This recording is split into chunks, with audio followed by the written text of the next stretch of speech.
বেড়ে ওঠাটা ভাই বোনের সাথেই।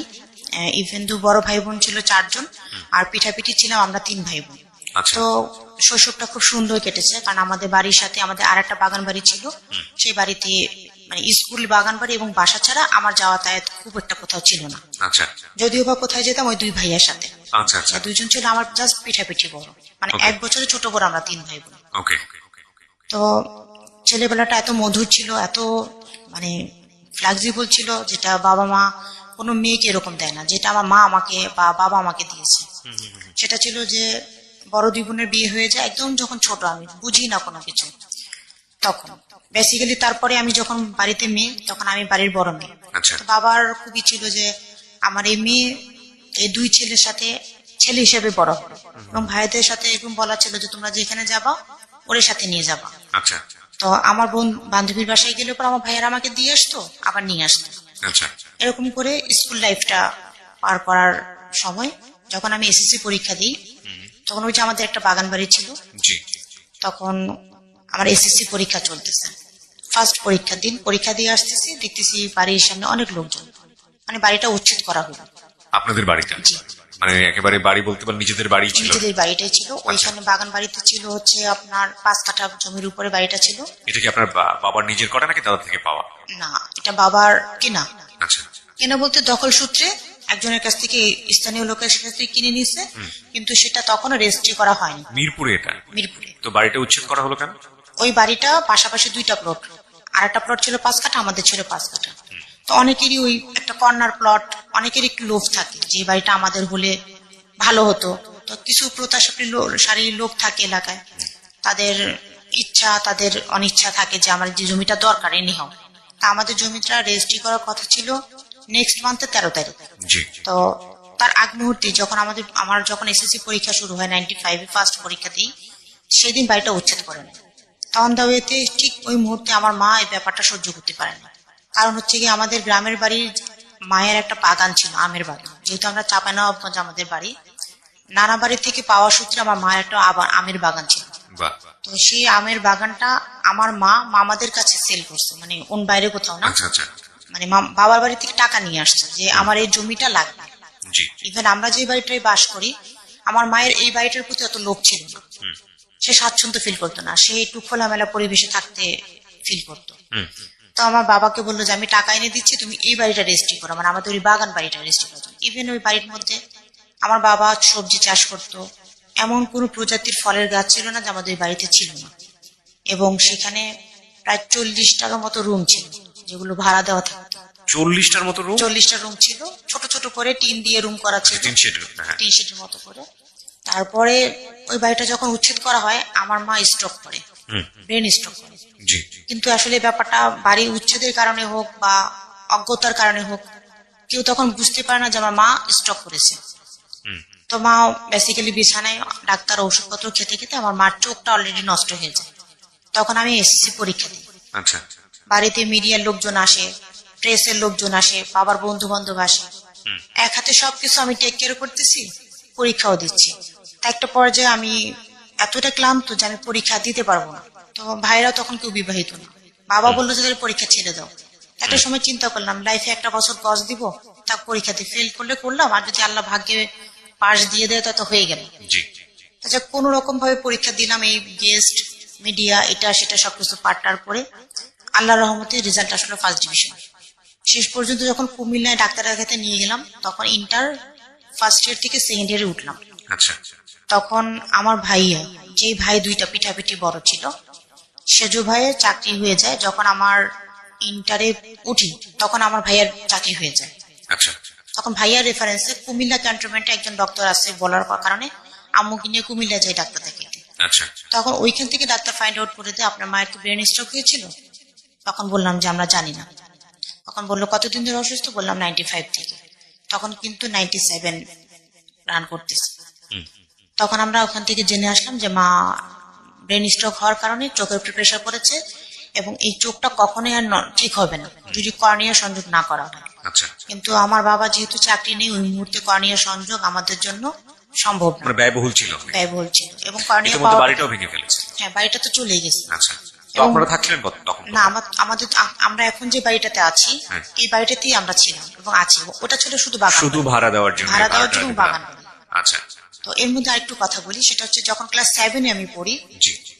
তখন ওই যে বললাম না যে আমি বাড়ির অটোমেটিকলি আমি এখন বাড়ির বড় মেয়ে, মানে আমার বড় 2 বোন চলে যাওয়ার পর থেকে তখন যেহেতু বাড়িতে এখন আমি উঠন্ত বয়সে একটা মেয়ে, চারিদিক থেকে বিয়ে প্রপোজাল আসে। জি। আসার পরে আব্বুর একটা ফ্রেন্ড, মানে একসাথেই ওনারা চাকরি করতো এবং চলাফেরা করতো। জি। তো উনি ওই আঙ্কেল চাকরি ছেড়ে দেওয়ার পর উনি ইন্ডিয়াতে বিজনেস শুরু করেন চাল ডাউলের। আচ্ছা। তো আব্বুর সাথে খুব ভালো সম্পর্ক তার, এবং ফ্যামিলির সম্পর্ক খুব ভালো। তারাও অনেকগুলো ভাই বোন আমাদের মতো, মানে তারা 13টা ভাই বোন। জি। তাদের মধ্যে তাদের বাড়ির যে বড় ছেলে, তার বড় ছেলের জন্য আব্বুকে আমার জন্য প্রপোজ করে যে আমাকে তাদের বাড়ির বউ বানাতে চায়। মা বাবার আদরে ছিলাম, যেহেতু বড় 2 বোন চলে গেছে শ্বশুর বাড়িতে, সেক্ষেত্রে মা বাবা ভাই বোন একটু আদর করতে বেশি। সব মিলিয়ে আমি একটু মানে বেশি রাগী ছিলাম। তা আম্মু খুব ভয় পাইতো যে এত ক্লোজ লোকের সংসারে মেয়ে যাবে, মেয়ে তো অনেক রাগী, আর ওদের বাড়ি তো খুব কনজারভেটিভ, মানে তারা খুব পর্দা করে, খুবই করে। আর আমি তো খুব উড়াদৌড়া চলি, তো এই টাইপের একটা মেয়েকে ওরকম একটা কনজারভেটিভ ফ্যামিলিতে দিবে, আম্মুর খুব টেনশন হতো। আচ্ছা। তা আম্মু মোটেও রাজি ছিল না। তারপর যেহেতু বাবার সিদ্ধান্ত, একটা পর্যায়ে কথাবার্তা হলো, তো ওই ভদ্রলোক তো তার বাড়ির বউ হিসাবে আমাকে মেনে নিল ক্লাস 7 থেকে। আমিও এতটাই ছোট যে আসলে বাড়ির বউ কি জিনিস তখন এটা ব্রেনে কাজ করতো না। ক্লাস 7 থেকে মেনে নিত মানে হচ্ছে আপনার তারা বিয়ে বিয়েটা হয় নাই, মানে কিন্তু মুখে মানা মুখে শুরু করলো আর কি। মানা শুরু হ্যাঁ, করলো। বৃহস্পতিবার হাফ উনি স্কুল, আপনার বাবার বন্ধু ছিলেন? জি, বন্ধুর ছেলে। বন্ধুর ছেলের সঙ্গে আপনার বিয়েটা মৌখিক ভাবে আর কি কথা হয়েছে, কিন্তু বিয়ে শাদী হয়নি না, তখন? বিয়ে শাদী হয় না, মানে 2 ফ্যামিলি কথাবার্তা মোটামুটি পাকা। এখন তারা ওই বৃহস্পতিবার করে তাদের বাড়ির যে 3 নাম্বার ছেলে জি। বিয়ে ঠিক করে রাখলো বড় ছেলের সাথে। উনি দেশের বাইরে থাকতেন, ইতালিতে সেটেল ছিলেন। আচ্ছা। আমাকে যখন বললো তখন আমার খুব পছন্দ হলো না, কারণ ওনাদের ছেলেটা অনেক ফর্সা এবং খাটো। তা আমার ফর্সা এবং খাটো ছেলে কোনোটাই পছন্দ না। আচ্ছা। বিশেষ করে ফর্সা ছেলে তো পছন্দই ছিল না। কারণটা কি? কারণটা কি, মানে ছোট ছিলাম তো, এটা একটা লজিক ছেলে। লাগতো না? ভালো লাগতো না? ভালো লাগতো না? হ্যাঁ, ভালো লাগতো না আচ্ছা। যে ফর্সা আবার কোনো ছেলে হয় নাকি, মানে এরকম মনে হতো। ওকে।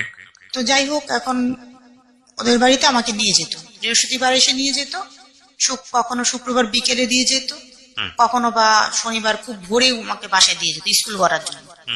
তো বাসায় এসে স্কুল ড্রেস পরে ওই ছেলের বাবা, মানে ওই আঙ্কেল, উনি আমাকে সাথে নিয়ে আসতো। আমি স্কুল ড্রেস পরলে পরে উনি আমাকে স্কুলে পৌঁছায় দিয়ে দেন বাসায় যেত। আচ্ছা। উনি সবসময়, মানে যখনই ওনাদের বাসায় না যেতাম, সপ্তাহে 6 দিনই উনি খুব ভোরে ফজরের নামাজ পড়ে হাঁটতে হাঁটতে, মানে আমাদের এলাকাটা ছিল মিরপুরের একটা অংশে, আর ওনাদেরটা ছিল আরেকটা অংশে। ওনাদেরটা ছিল মিরপুর ইব্রাহিমপুর। ওখান থেকে উনি প্রতিদিন সকালে চা খেতে আসতো আমার হাতে। আচ্ছা। তুমি 1 কাপ চা খাওয়াবো, মানে তোমার কাজে একটাই। তো প্রতিদিন সে আসতো, কখনো রিক্সায় আসতো, রিক্সা ভাড়া না দিয়ে সে আমার নাম ধরে ধরে চিৎকার পারতে পারতে বাসায় ঢুকতেছে। কে এটা? এটা হচ্ছে ওই ছেলের বাবা যার সাথে বিয়ে হবু ঠিক শ্বশুর, হয়ে গেল। মানে হবু শ্বশুর। হ্যাঁ। আচ্ছা, পরে একটা সময় ক্লাস 7, 8, 9, 10, যখন আমি 10-এ উঠলাম, 9-এ উঠলাম, তখন তাদের কথাবার্তা এরকম হলো যে মেয়েও তো বড় হয়ে গেছে, তাদের ছেলে বাংলাদেশ আসতে চাচ্ছে, দেন আসলে পরে তারা বিয়ের কাজটা সম্পন্ন করবে। ইটালিতে থাকছিল? এটাই থাকতো। ইন্ডিয়া থেকে যখন আমি ক্লাস 9 থেকে 10-এ আমি ইয়ার ফাইনাল পরীক্ষা দিয়ে উঠি, তারা সমস্ত বিয়ের কেনাকাটা, যেটা একটা মেয়েকে বউ সাজানোর যা যা লাগে, শুধু মানে গোল্ডের গহনাটা বাদ, এভরিথিং একটা লাকেজ ভরে তারা আমাদের বাড়িতে পাঠায় দেয়। আচ্ছা। এটা হচ্ছে আমার বিয়ের বাজার। আচ্ছা। একটা বড় লাকেজ ভরে তারা ইন্ডিয়া থেকে সমস্ত কেনাকাটা করে নিয়ে এসে তারা পৌঁছায়। এটা আপনার এসএসসি পরীক্ষার পরে? এটা ক্লাস 10-এ যখন উঠলাম, ক্লাস 10-এ যখন 9 উঠেছে। থেকে যখন 10-এ উঠলাম আচ্ছা। তখনকার ঘটনা। ওকে। ইভেন ক্লাস 7 থেকে তারা আমার লেখাপড়া খরচ সব চালায়।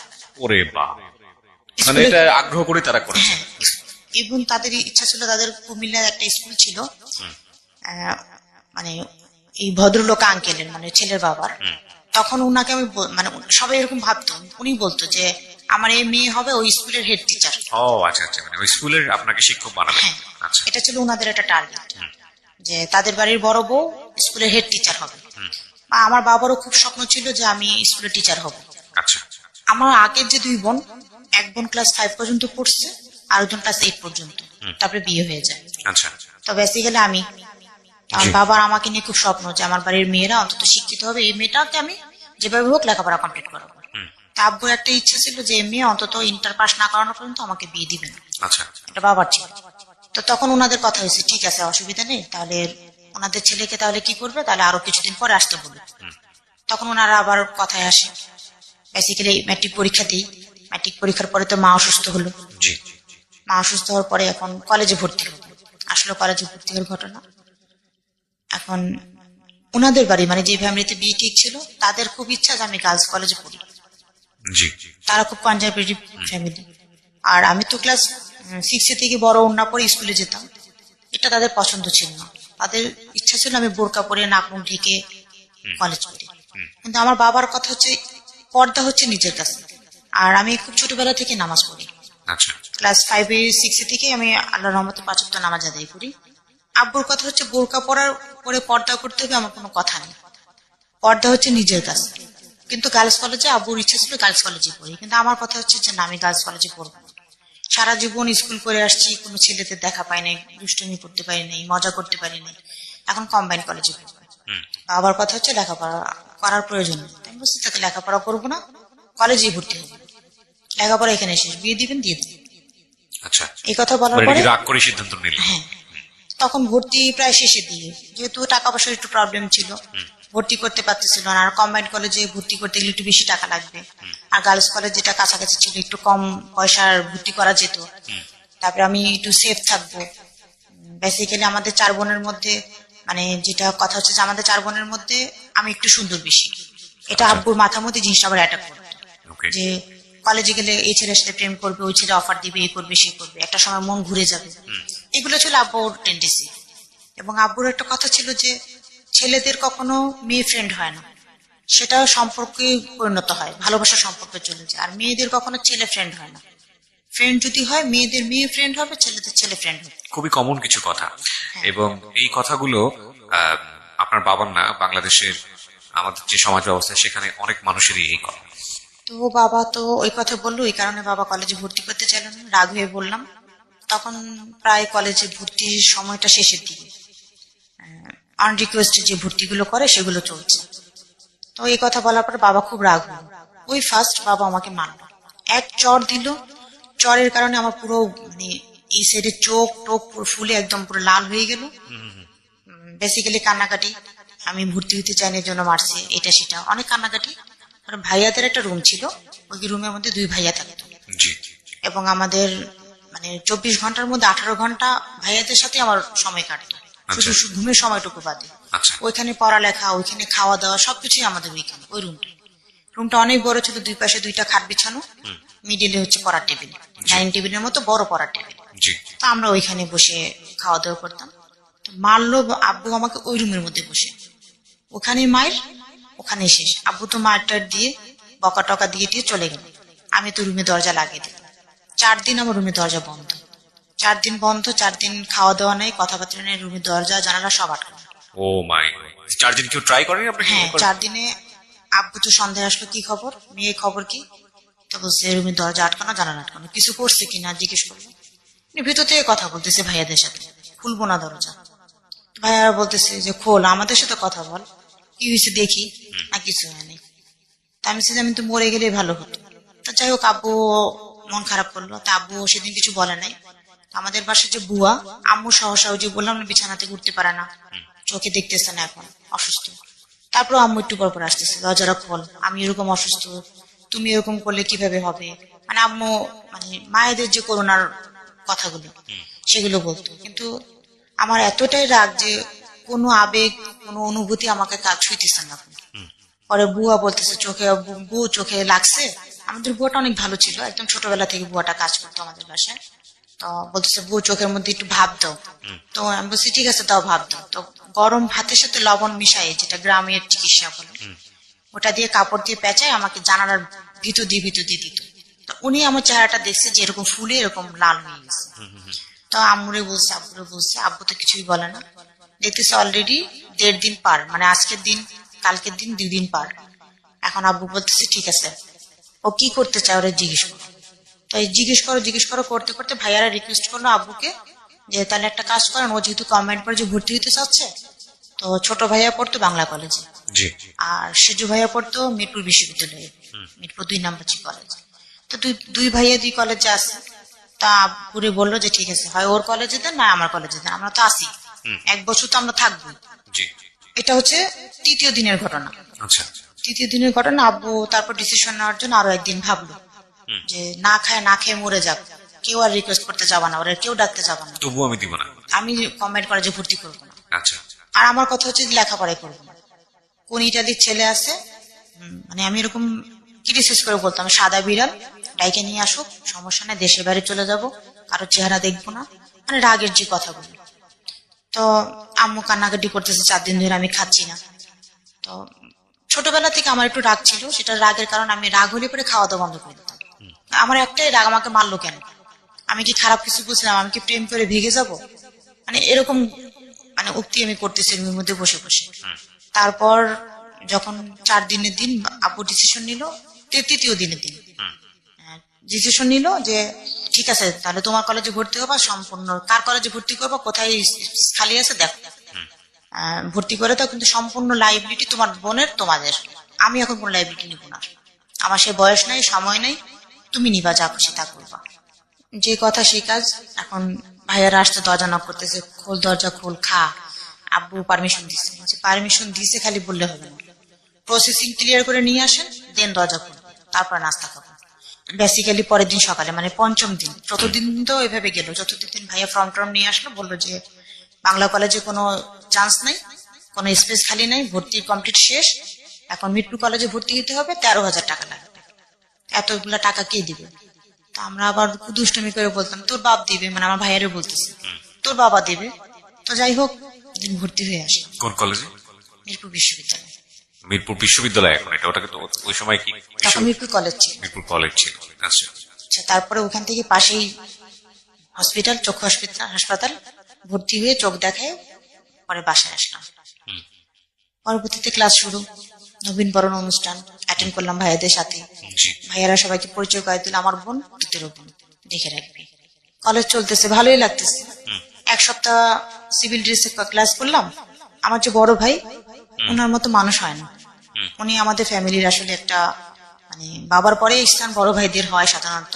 জি। তো ভাইয়াও তাই নিয়েছিল, কিন্তু আসলে ভাইয়ার অর্থনৈতিক অবস্থা এতটাই খারাপ যে সম্পূর্ণ সাপোর্ট কোনো সময় সে দিতে পারতো না। কিন্তু আচ্ছা। উনার কাছ থেকে যতটুকু দেয়া সম্ভব ছিল, উনি আপ্রাণ চেষ্টা করতো সবটুকুই দেওয়ার জন্য, সবটুকুই দিয়ে সে করতো। আচ্ছা। তো 1 সপ্তাহ ক্লাস করার পরে, মানে 2 দিন ক্লাস করার পরে টিচাররা বললো যে ক্লাস তো অনেকদিন শুরু হয়ে গেছে, তো যার যার কলেজ ড্রেস পরে ক্লাসে আসার জন্য। আর ভাইয়াকে বললাম, ভাইয়া 1 সপ্তাহের মধ্যেই আমাকে কলেজ ড্রেস করে দিল। বেসিক্যালি আমি 1 সপ্তাহ আবার কলেজ ড্রেস পরে ক্লাস করলাম। তারপরে আসলো সেই, মানে যে বাড়িতে বিয়ের কথাবার্তা ঠিক ছিল, এখন তারা তো শুনলো যে আমি কম্বাইন্ড কলেজে ভর্তি হয়ে গেছি, ছেলে মেয়েদের মাঝে ক্লাস করতেছি। এখন তাদের বাড়ির বউ পুরুষের মধ্যে ক্লাস করতেছে, জিনিসটা তাদের কাছে তো অড। এখন তারা আমাকে ওই যে বিয়ের যে লাগেজ, ওখানে 2টা বোরকা ছিল, এবং বললো যে বোরকা পরে কলেজে আসার জন্য। এখন আমার তো মন খারাপ, কলেজে আসছি, একটু এদিক ওদিক যাবো, ই করবো, কলেজে বোরকা পরে ক্লাস করবো, কেমন কথা। আর আব্বুরে বললাম, মানে ভাইয়াদের দিয়ে বলাইলাম যে ও কলেজে ক্লাস করতে চাইতেছে না বোরকা পরে। তা আব্বু বললো বোরকা পরো, কিন্তু মুখ টুক ঢাকার দরকার নেই, বলতেছে যখন বোরকাটা পরো। আম্মু আব্বু সবাই বলল, ভাইয়ারাও বুঝাইল। পরে একটা সময় আমি বললাম যে না, যদি বোরকা পরি, বোরকা পরার মতো পরবো, একদম নিনজা হয়ে ক্লাস করবো, কেউ যেন আমাকে না চেনে। তো যেই কথা সেই কাজ, বোরকা পরা। তারপরে আব্বুকে বললাম যে বোরকা পরে কলেজ করতে রাজি আছি, শর্ত একটা, প্রতিদিন রিক্সা গেটের সামনে আসবে, রিক্সায় উঠবো, কলেজে গেটে যে নামবো, কলেজে থেকে রিক্সায় উঠবো, এখানে নামবো, প্রতিদিন ভাড়া 50 টাকা। কিন্তু যখন এমনিতে হেঁটে ক্লাস করি তখন 20 টাকা দেয়, যাওয়া আসা 2 টাকা 2 টাকা 4 টাকা, আর খাওয়া দাওয়া খরচ। আমি যে 20 টাকা হবে না 50 টাকা, আব্বু সেটাতে রাজি। পরে 50 টাকা আব্বু দিতে রাজি। আমি তো মনের আনন্দে কলেজে ক্লাস করা শুরু করলাম বোরকা পরে। প্রথম খুব লজ্জা লাগতেছিল, বোরকা পরে কলেজে যাচ্ছি, মানুষ কি ভাববে।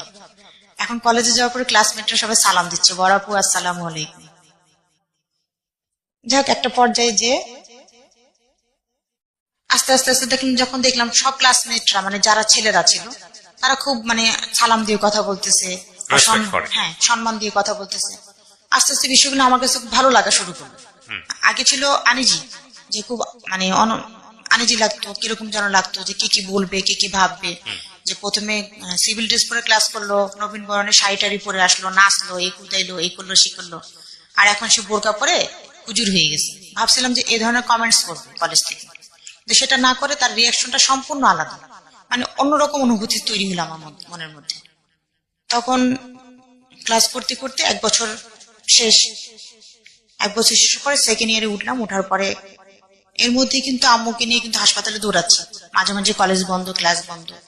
আর ভাইয়াদের সাথে তো কোন ছুটি আছে, দেখে গেছি যে কলেজ থেকে কোথাও বেড়াতে যাবো, ভাইয়াদের বলতেছি যে ফ্রেন্ডরা সবাই বুড়িগঙ্গায় যাবো, আমিও যাবো। তো বলতেছি বুড়িগঙ্গা যাবো, আব্বু কিছু বললাম, আপনারা ম্যানেজ করবেন। তো ভাইয়ারা ঘুষ চাইতো, যাবা ভালো কথা, তাইলে ওরে 20 টাকা আমারে 20 টাকা দিবা, তারপরে যেতে পারবো। মানে দুই ভাইয়াই খেত, একজন খেত না। আবার আমি বলছি ঠিক আছে ঘুরে আসি তারপরে দিলাম, না আগেরটা দিয়ে যাবো। তো ভাইয়াদের ওই টাকাটা দিয়ে পরে ফ্রেন্ডদের সাথে যেতাম। ভাইয়ারা জানতো আমি কোথায় যেতাম না যেতাম, কি করতাম না করতাম, সবকিছু ভাইয়াদের নলেজে দিতাম। কারণ ভাইয়ার ফ্রেন্ডরা এখানে না বলে গেলে তো ভাইয়ার ফ্রেন্ডরা বলে দিবে। পরে যখন 1 বছর শেষ হয়ে গেলো, তখন তো ভাইয়াদের ইন্টার পরীক্ষা। এখন আমি হাফ ছেড়ে বাঁচলাম, যাকে এখন তো ভাইয়ারা নাই, আমাকে আর পাহারা দেওয়ার কেউ নেই, এখন আমি যাকে যেটা করতে পারবো। তারপরে ভাইয়ারা প্রতিদিন কলেজে যেত, সেজ ভাইয়া প্রায় দিনই কলেজে যেত। ছুটির সময় যে দাঁড়া থাকতো যায় নিয়ে আসতো। তো আমাদের এলাকারই 2টা মেয়ে ছিল আমার সাথে আসা যাওয়া করতো। একজন আমাদের এলাকাতে, একদম আমাদের এলাকায় পাশাপাশি রুটে, আর একজন ছিল মিরপুর 10-এ। তো আমরা 3-4 জন সবসময় একসাথে আসা যাওয়া করতাম। আর আমার এই ফ্রেন্ড, ও ওই কলেজে ভর্তি হলো, ও 2 বছর ইয়ার লস দিয়ে ওখানে ভর্তি হলো। আর আমার একটা চাস্তো ভাই, চাস্তো ভাই বলতে ব্লাড কানেকশন না, ওটা হচ্ছে আব্বুর জাকের ভাই। জি। ওনার সাথে আব্বুর অনেক আন্তরিক রিলেশন, এখনো আছে আমাদের ফ্যামিলির সাথে। তো ওনার ছেলে, ও অবশ্য ভাইয়াদের সাথে ছিল একই ক্লাসমেট। তো ও এসএসসি তে খারাপ করার পরে আমার সাথে আবার এসএসসি তে, তারপরে 1 বছর তো লস, 1 বছর লসের কারণে আমার সাথে আবার এসে ভর্তি হলো একসাথে। তা ও খুব প্রাউড ফিল করতো যে আমার সাথে ও পড়তে পারতেছে 1 বছর লস দিয়ে, কারণ আমাকে পাহারা দেওয়ার একটা লোক আছে। তো যদিও ওই ভাইয়ারে মানে ভাইয়া বলে ডাকতাম, কিন্তু তুই তুই সম্বন্ধ ছিল, ভাইয়ার ওই ফ্রেন্ড, কারণ সে তো আমার ক্লাসমেট এখন, আমি তাকে বড় মানতাম না। তো বলতো আমি তোর বড়, আমি বলছি তুই আমার ক্লাসমেট। তো যাই হোক, ও খুব পাহারা দিত। তো কলেজে যাওয়ার প্রায় যখন সেকেন্ড ইয়ার উঠি, তখন ওই ভাইয়া, ওর নামটা বলি, ওর নাম হচ্ছে রানা, ও মার্শাল আর্ট শিখবে। যে আপনাকে পাহারা দেয়। ভাইয়া ফ্রেন্ড যেটা ক্লাসমেট। ওকে। তো ও মার্শাল আর্ট শিখবে। তো মার্শাল আর্ট শিখবে কার কাছে শিখবেন, একটা লোক আছে এখানে মার্শাল আর্ট শিখায় এই মাঠে, আমি ওনার কাছে শিখি। ঠিক আছে, ভালো কথা। কিন্তু আমি ওনার টিচারকে, এখন ভাইয়া তো সেকেন্ড ইয়ারের প্রায় শেষের দিকে, এখন মানে যখন ই করি তখন আম্মু হসপিটাল, ডাক্তারখানা, খুব বেশি চাপ বেড়ে গেল, কারণ আম্মু খুব অসুস্থ। তখন মেজ অপু আবার শ্বশুরবাড়ি থেকে চলে আসলো, কারণ আমার পরীক্ষার সামনে, পরীক্ষা অল্প কিছুদিন বাকি আছে। তো সেপ্টেম্বরের 5 তারিখ আমি আবার ওই যে বোরকা পরি, মুখ টুক ঢেকে চলি, এই জন্য আমি কখনো মাঠে বা বারান্দায় বসতাম না। কারণ যেহেতু কলেজে সব ছেলেমেয়েরা আমাকে সম্মান করতো, পাশে যে বলতাম, আব্বু আম্মু বলতো যেহেতু তোমাকে সম্মান করে, তুমি সম্মানের জায়গাটা ধরে রাখবা। ওইটা আমার সেন্সে কাজ করতো। মাঠে বসে যদি আমি গল্প করি ছেলেদের সাথে, তাহলে আমার এই পোশাকের মর্যাদা থাকবে না। তো জন্য আমি কমন রুম ছাড়া অন্য কোথাও বসতাম। ওই অন দ্য ওয়েতে ওই যে আমার যে চাস্তো ভাইয়ের যে টিচার, মার্শাল আর্টের টিচার, উনি কলেজে আসে, উনি কন্টিনিউ কলেজে আসেন। তা আমার যে ফ্রেন্ড কথা বললাম, যে সাথে আসছে, এদের সাথে আবার রিলেশন খুব ভালো। তো এরা একটা সব পর্যায়ে খুব আড্ডা টাড্ডা মারতো, কিন্তু আমার সাথে কখনো দেখা হয় না। তো ওই আমি টিচারের কথাই বলি, মানে আমার চাস্তো ভাইয়ের যে টিচার মার্শাল আর্টের, তো উনি কলেজে আসা যাওয়া করতেছে, মেয়েদের সাথে র্যান্ডম আড্ডা টাড্ডা মারতেছে, আমার সাথে দেখা। একদিন আমার এক ক্লাসমেটকে জিজ্ঞেস করলো যে এই কলেজে আসছি, বরিশাল, নোয়াখালী, কুমিল্লার প্রচুর মেয়ে আছে, রাজশাহীর কোনো মেয়ে নাই? তখন বলছে আছে একটা মেয়ে, কিন্তু এই মেয়েটাকে দেখা যায় না। আর তারপর আমি দেখলো, ডাকলো, আমাকে পরিচয় করাই দিল, পরিচয় হলাম। তো আমি ছোটবেলা থেকে কাজল পরি, একদম স্কুল লাইফে থেকে কাজল পরি। তো কালো বোরকা, তো কাজল পরে গেছি, তখন সে আমার চোখ দুটো দেখে হয়তো বা তার ভালো লাগছে। মানে আপনার আমি একদম নিনজা কাট, একদম নিনজা কাট। চাচাতো ভাইয়ের টিচার, মার্শাল আর্টের টিচার, উনি কলেজে যায় কি কারণে? উনি অন্য একটা কলেজে পড়তো। হ্যাঁ। উনি এখানে আসতো শুধু আড্ডা মারতে, এই ফ্রেন্ডদের সাথে আড্ডা মারার জন্য আসলে। আচ্ছা, শুধু আড্ডা মারতে। তো তারপরে আপনার উপর কিউরিওসিটি হয়। হ্যাঁ, কিউরিওসিটি হয়, সে আমাকে দেখবে। ফাইন, আমরা এখানে একটা বিরতি নিব প্রিয় শ্রোতা। গল্পটার মোড় কিন্তু বেশ কয়েকটা, আপনারা একটু খেয়াল রাখবেন ভালো করে, কারণ এখানে আমরা যেটা দেখতে পাচ্ছি যে উনি নিজেও কম্পারেটিভলি একটা কনজারভেটিভ ফ্যামিলিতে বড় হয়েছেন। ভাই বোন সবকিছু মিলিয়ে আর্থিক অবস্থা মোটামুটি ভালো ছিল। ঢাকা শহরের মতো জায়গাতে প্রায় দুটো বাড়ি, যদিও একটা বাড়ি উচ্ছেদ হয়েছে। এবং আরেকটা বিষয় এখানে খেয়াল রাখার মতো, অত্যন্ত জেদি ছিলেন উনি স্বভাবগতভাবে ছোটবেলা থেকেই, সেটারও পরিচয় আমরা পেলাম। এবং ওনার বাবার বন্ধুর ছেলের সঙ্গে ওনার বিয়ে ঠিক হয়ে আছে, সেটার জন্য ওই ফ্যামিলি থেকে ওনাকে টেক কেয়ার শুরু হয়েছে ক্লাস 7 থেকে। যাবতীয় খরচপত্র ওনারা বহন করেন এবং কোনো কোনো ক্ষেত্রে তারা খুব ডিসিশন দেন। সেই ডিসিশনগুলো যেন খুব একটা মেনে চলছেন তাও না, তবে ওনাদেরকে যে মানে অমান্য করছেন সেটাও না। এর মধ্য থেকে কলেজ জীবনের যাত্রা শুরু, এবং সেখানে নতুন একটা টুইস্টের জন্ম হলেও হতে পারে, এরকম একটা জায়গাতে আমরা আছি। তারপরে সে আমাকে দেখার জন্য উন্মাদ হয়ে যায়। সে ওই সে চাস্তো ভাই, যাকে কেন্দ্র করে সে আমাদের বাসা পর্যন্ত হাজির। হঠাৎ একদিন জি। হাজির, সে আমাকে দেখবে। পরে ভাইয়া তো নিয়ে যে আপুর সাথে পরিচয় করে দেয়। সে অলরেডি সেদিন আমাদের বাড়িতে ভাপা পিঠা তৈরি হচ্ছিল। তো আপুর সাথে রান্নাঘরে বসে সে একদম ফ্রি পেতে বসে রান্নাঘরে বসে সে পিঠা পুঠা খায়। আপুর সাথে খুব মানে ফ্রাঙ্কলি আচরণ করে এবং আচ্ছা। আপুর মন জয় করে ফেলে। আচ্ছা, আপুর সাথে কথাবার্তা বলে একদম ফ্রেন্ডের মতো হয়ে যায়। ওকে। বেসিক্যালি তখন আমি আমার রুমে থেকে মানে বের হইলাম। তখন আমি তোমার ওই ভাইটার একটু রাগারাগি করলাম যে তুই আর নিয়ে আসছিস কেন। কয় আমাদের বাসা আসছিল তো, যাওয়ার পথে বললো যে তোদের বাসা কোনটা দেখাইতে। দেখানোর পরে গেটে থেকে চলে যাচ্ছিলাম, তো আপু ডাক দিল, মেজপুর কথা বলতেছে। আচ্ছা। মেজপুর ডাক দিল, এই জন্য ভিতরে ঢুকলাম, তাহলে ঢুকতাম না। তা যাই হোক, আমাকে তার দেখে তার আগ্রহটা যা ছিল তার থেকে মানে 3 গুণ বেড়েছে। জি। তখন সে কলেজে যে আমাকে দ্বিতীয় দিন, তৃতীয় দিন, পঞ্চম দিন, সে আমাকে পঞ্চম দিনের দিন প্রপোজ করে। কি বলেন, মানে ডিরেক্টলি প্রপোজ যেটাকে বলে? হ্যাঁ, তা আপনার সেই কথাবার্তা না বলি প্রপোজ করে মানে ওই দিলেন? যে কথাবার্তা 4-5 দিন, কেমন আছো, ভালো আছি, এ পর্যন্তই। আচ্ছা, কিন্তু ফার্স্ট মানে আপনাকে দেখেওনি, না দেখেই প্রপোজ হ্যাঁ, করা? না, আমাকে আমার বাসায় দেখে আসলো এবং আমার চোখ দুইটা দেখে তার ভালো লাগছে। ফার্স্ট দিন সে আমাকে বলছে যে তোমার চোখ দুইটা অনেক সুন্দর। তখন আমি তাকে বলছি যে কাউকে তুমি বলার আগে মিনিমাম অনুমতিটুকু নেওয়া উচিত, হ্যাঁ, সেটাই। এটুকু ভদ্রতা থাকা উনি উচিত। কি বয়সে বড় ছিল আপনার? না, বয়সে উনি বড় ছিল না? না, বড় ছিল না আমার। আমরা একই এজে ছিলাম, আচ্ছা, হয়তো বা 1-2 বছরের ডিফারেন্স ঠিক আছে, ঠিক আছে। কিন্তু তারপর? একই ইয়ারে পড়তাম। আচ্ছা, তো প্রস্তাব করলো মানে আপনাকে, আপনার জীবনের প্রথম প্রস্তাব বলা চলে? প্রপোজাল, হ্যাঁ, আসলো। তা আমি বললাম যে তাকে আমার বেসিক্যালি ভালো লাগছে, কারণ তার হাইট 6 ফিট, তারপরে দেখতে সুন্দর, মিষ্টি চেহারা, সবকিছু তার ভালো। কিন্তু আমি তখনও জানতাম না যে সে আমার সাথে আমার ইয়ারেই পড়ে, কিন্তু সে অন্য কলেজে পড়তো। তখন তাকে জিজ্ঞেস করলাম যে আপনি কোথায় লেখাপড়া করেন, যেহেতু তাকে আমার একটু একটু ভালো লাগছে। আমার যে অন্য কোথাও বিয়ে ঠিক আছে, তখন কিন্তু আমার মাথার মধ্যে জিনিসটা কাজ করে না তাকে দেখার পরে বা তাকে সে প্রপোজ করার পরে। তখন আমি তাকে জিজ্ঞেস করলাম আপনি কোথায় লেখাপড়া করতেছেন। তখন সে আমাকে বললো আমি জগন্নাথে পড়তেছি। কি কোন ইয়ারে আছেন? বললো যে আমি মাস্টার্সে ফাইনাল ইয়ার। আচ্ছা, আমি বলছি যে জগন্নাথের কার্ড দেখান। তাহলে জগন্নাথের আমি যতটুকু জানি সব প্রত্যেকটা ইউনিভার্সিটির একটা কার্ড থাকে। তখন সে পুরানো একটা কার্ড পকেট থেকে আমাকে বের করে দেখায়। তাকে যা অবিশ্বাস করবো সেটা কোনো ওয়ে ছিল না। তো তাদেরও ঢাকা শহরে বাড়ি আছে, মিরপুর পল্লবীতে 2টা বাড়ি আছে। তার বাবা লয়ার, তারা 2 ভাই 1 বোন, ফ্যামিলি ছোট। তারপরে সে যেহেতু মাস্টার্স কমপ্লিট করতেছে, কোনো অংশে তো কম না, কোনো দিক থেকে কম না। তো এই জিনিসটা আমার মনে একটা সাহস ছিল। কেন? কারণ আমার মার ওই যে ফ্যামিলিতে বিয়ে ঠিক ছিল, আমার মা সেটা পছন্দ ছিল না। আচ্ছা। আমি আমার মাকে বা আমার বোনকে বললে পরে আমি কনভিন্স করতে পারবো, আমি এটুকু জানতাম। তা ওই জন্য আমি তার ডিটেলসটা নেই। 5 মাস তার সাথে ওরকম প্রেমেরও রিলেশন না, কিন্তু তাকে আমার মনে মনে ভালো লাগতো। তো 5 মাস তার সাথে ওই যে আসতো, কলেজে আসতো, আড্ডা দিত, গল্প গুজব করতো। আমরা একসাথে রেস্টুরেন্টে যে চাস সিঙ্গারা টিঙ্গারা খেতাম, সমোসা খেতাম, এই পর্যন্ত। কিন্তু ভিতরে ভিতরে সে আমার ডিটেলস আমার ওই ভাইয়াটার কাছ থেকে সম্পূর্ণ নিয়ে নিচ্ছে যে ভাইয়া আপনি তো ওর পিছনে ঘুরতেছেন, এরকম এরকম ঘটনা। ও কিন্তু ইন্টার পরীক্ষা যেদিন হবে সেদিনই কিন্তু তার বিয়ের ডেট।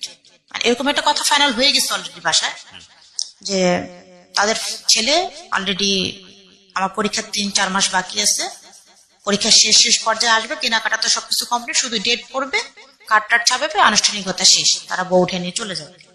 এটা তার ব্রেনে কাজ করছে। কাজ করার পরে এখন যে শেষের দিকে, কলেজের শেষের দিকে যখন, তখন আমাদের আমরা সব ফ্রেন্ডরা মিলে একটা প্রোগ্রাম করি যে আমরা শাহবাজ স্মৃতিসৌধ যাবো বেড়াতে। আমাদের একটা ফ্রেন্ডের গ্রুপ ছিল 10-12 জনের, তো তার মধ্যে উনিও ছিল, উনি আমাদের সাথে যাবে। তো উনি যেদিন ওই দিন আমাদের কোচিং হবে, কোচিং এর পরে আমরা রওনা করবো, 10টা রওনা করবো, 8টা থেকে কোচিং 10টা পর্যন্ত, তারপরে 10টার সময় আমরা রওনা করবো। তো কলেজে যে দেখি কোচিং হবে না, স্যার নেই, কোচিং হবে না, কিন্তু সে আমার জন্য ওয়েট করতেছে। আচ্ছা এবং তার একটা বুদ্ধি যে যেহেতু যাওয়া হবে না, তাহলে আজকে একটা বড় সুযোগ ওরে নিয়ে আমার কাছে নিয়ে আর, এটা ছিল তার প্ল্যান। পরীক্ষা 3 মাস বাকি, কিন্তু তখন ইন্টারমিডিয়েট ফাইনাল। ইন্টারমিডিয়েট ফাইনাল, তখন 3 মাস বাকি। আর যেদিন আমাদের বেড়াতে যাওয়ার কথা, সেদিন আম্মুকে নিয়ে ডাক্তারের কাছে যাওয়ার কথা। আমার কোচিং আছে আর আমি বেড়াতে যাবো, ওই জন্য মেয়ে জবকে বলছে আপনি নিয়ে যান, আমি চলে আসবো তাড়াতাড়ি। এই বলে আমি খুব সকালে বাসা থেকে বেরোই, না নাস্তা না খেয়ে। তো সেটা ছিল রোজারিদের 9তম দিন, জি 97 এর রোজারিদের 9তম দিন। 8 দিনের দিন কলেজ খুলে, 9 দিনের দিন আমরা বেড়াতে যাবো। আচ্ছা তো ও আমাকে কলেজ থেকে নিয়ে যায়, বলেছে যে তোমরা সবাই তো যাবে, আমাদের এলাকা থেকে গাড়ি ঠিক করা হয়েছে, আমরা বেরিবাদ দিয়ে উঠে চলে যাবো, দিক দিয়ে কাছাকাছি হবে। তো সবাই ওখানে ওয়েট করতেছে, শুধু তুমি নাই। তো তোমারে বলছো তোমার এখান থেকে নিয়ে যেতে। তা আমি তো তাকে বিশ্বাস করছি, কারণ এই 5 মাস তো তার সাথে আমি তার খারাপ কোনো কিছু দেখিনি। কিন্তু ওর যে ফ্রেন্ডরা, ওর এলাকার যে ছেলেরা, সবাই আমাকে নক করতো আচ্ছা যে ওর সাথে মিশিস না, ও ভালো না, কিন্তু আমি তার কোনো খারাপ কিছু দেখিনি। তো যাই হোক, একটা পর্যায়ে সে আমাকে নিয়ে যায়। তার একটা প্ল্যান ছিল যে যেহেতু যাওয়া হবে না, সে তো কলেজে আসবে, সে তো বেড়াতে যাবে, তাকে বললে সে বিশ্বাস করবে, সে আমার সাথে আসবে।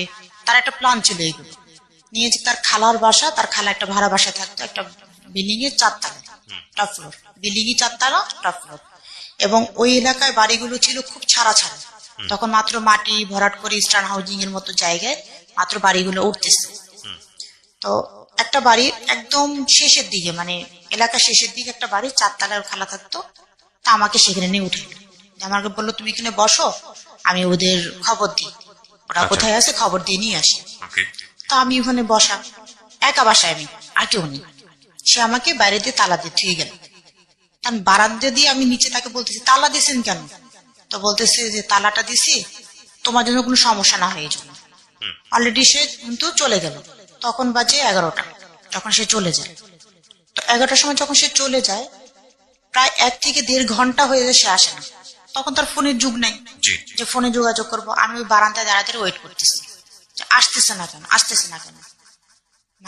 12টা এখানে বেজে যায়, কখন সাভার যাব, কখন বেড়াবো, কখন আসবো, ওদিকে মা অসুস্থ, সব টেনশন একসাথে কাজ করতেছে। পরে আমি বাসা থেকে বেড়াতে যাবো, এর জন্য বাসা থেকে মানে ঈদের যে ড্রেসটা সেটাই পরে আমি বের হয়েছি। আর বেড়াতে যাবো এর জন্য টাকা পয়সা যতটুকু ছিল আমার কাছে সবগুলো আমি সাথে রাখছি। এখন সে দেখতেছি প্রায় 1-1.5 ঘন্টা পরে রিক্সায় করে, টুপি মাথায় দেওয়া, পাঞ্জাবি পরা, খাটো একটা লোক তাকে সাথে করে নিয়ে আসতেছে। পাঞ্জাবি পরা, টুপি পরা, হালকা পাতলা দাড়ি একটা লোককে সে নিয়ে আসতেছে। আপনাকে বাসায় তালাবদ্ধ করে? আমি তালা দেওয়া, বারান্দায় দাঁড়ানো। আচ্ছা, বারান্দা থেকে দেখতেছি। দেখার পরে আমার মনের মধ্যে একটু ভয় কাজ করছে। তখন উনি তো এসে তালা খুললে অবশ্যই গেট খুলবে, রুমের মধ্যে ঢুকবে। তখন ওই বাড়িটার সিস্টেমটা ছিল এরকম যে 2টা বেডরুমের থেকে একটা বারান্দা ইউজ করা যেত, 2টা রুমের থেকে বারান্দা যাওয়া যেত। আমি পরে ওই 2টা রুমের বারান্দার অপর সাইডে, যখন আমি যে সাইডে আছি, আমি সিটকানি আটকে দিচ্ছি যে বারান্দার জন্য কেউ না আসতে পারে। আর এতটা নীরব এলাকা যে একটা বাচ্চা কাচ্চা যে খেলতেছে সেটাও দেখা যায় না, যে আমি যে কাউকে ডাক দিব বা কিছু, মানে এমন নীরব এলাকা। কোনো বাচ্চা কাচ্চাও দেখা যায় না। দুপুর টাইম 12টা 12:30 বেজে গেছে। পরে উনি রুমের দরজা খুললো, মেন গেট খুলে রুমে ঢুকছে। ঢুকার পর বলতেছে বারান্দায় কেন? আমি বলছি আমরা কোথায় যাওয়ার কথা, আর আমি কোথায়? তবে সে রুমে বারান্দা দরজা খুলে ভিতরে আসো বলতেছি। আমি সে না বলেন, জানালা দিয়ে তার সাথে কথা, রুমে জানালা দিয়ে বারান্দা দিয়ে বলেন। আমি তো তোমাকে আগেই প্রপোজ করছি, বলছি আমি তোমাকে ছাড়া বাঁচবো না। অনেকবার চিঠি লেখা লেখি, মানে সেও চিঠি লেখা, আমিও লিখি। তখন তার ফোন টোন নেই, মানে আপনি পছন্দ করতেন, মানে ভালো লাগতো তাকে। কিন্তু তাকে আমি বরাবরই বলছি যে যদি আপনি আমাকে পছন্দ করেন, আমার বন্ধুলা ভাই, আমার মা, সবাই আমার সাপোর্টে, শুধু বাবা ছাড়া ভাইরাও আমার সাপোর্টে। আমি যদি একবার তাদের বলি যে ওটা আমার পছন্দ না, তারা ওটা ক্যান্সেল করে ওখানে বিয়ের সাথে কিচ্ছুই হয় নাই, জাস্ট মুখের কথা, ওটা অ্যাভয়েড করা যাবে। আপনি আপনার ফ্যামিলি থেকে প্রপোজাল দেন। আমি তো জানতাম না যে সে আমারই এইজের একটা ছেলে, তার ফ্যামিলি এই বিয়েটা মেনে নিবে না, এটা তো আমি জানতাম না। যেদিন আমাকে আটকাইলো, এই আটকানোর রোজারও 5-6 দিন আগে, মানে রমজান মাসের 9 দিনের দিন ঘটনা, যেদিন আমাকে আটকানো। আটকানোর আগের ঘটনা। হ্যাঁ, রমজান ঈদের 9 দিনের দিন সে আমাকে আটকাইছে। হ্যাঁ। আর রমজানেরও 7-8 দিন আগে তার মা দেশে বাইরে গেছে, আচ্ছা। সৌদি আরবে গেছে কাজ করার উদ্দেশ্যে। তার মা তাকে মানে ওয়াদা করে থুয়ে গেছে যে সে না আসা পর্যন্ত, তার মাকে সে আমার কথা বলছে যে একটা মেয়েকে আমার ভালো লাগছে, এই ঘটনা। তার মা ওয়াদা করা থুয়ে গেছে যে আমি না ফিরে আসা পর্যন্ত তুমি কিচ্ছু করবা না, আমি 3 বছর পরে আসবো, যা করার আমি তোমার সিদ্ধান্ত নিব, জি। এই 3 বছর তুমি কিচ্ছু করবা না, তাকে ওয়াদা করা থুয়ে গেছে। কিন্তু সে ওয়াদাটা সে রাখেনি। কি করলো আপনার বাসার ভিতরে, সে কি করেছে? এখন সে, আমি তো বারান্দায় বসা, সে কাজী, ওই ভদ্রলোক যে তিনি হচ্ছেন কাজী, তাকে ধরে নিয়ে আসছে বিয়ে পড়ানোর জন্য। তুমি ভিতরে আসো, তুমি বিয়েটা পড়ানো হোক, তোমার বাসায় তুমি চলে যাবো, আমি আমার বাসায় চলে যাবো। তার মানে বিষয়টা হচ্ছে এরকম যে আপনি, জাহিদ আর কাজী 3 জন ছাড়া ওই বাড়িতে কেউ না, ছিল না? কেউ ছিল না। পরে যখন 2টা বাজলো, তখন ওই খালা, যেই খালার বাসা উঠাইলো, সে খালার হাজবেন্ড মানে খালু আসলো, খালার ছোট বোন আসলো, খালার বাচ্চাটাকে নিয়ে আসলো, নিয়ে এসে বলছে কি সমস্যা। আমি বলতেছি এত আমাকে এখানে কেন আটকাছেন, কার বাসা, আমি সব ডিটেলস আমাকে বলছে, যেটা তার খালার বাসা, তার খালু আসছে, তার খালার ছোট বোন আসছে।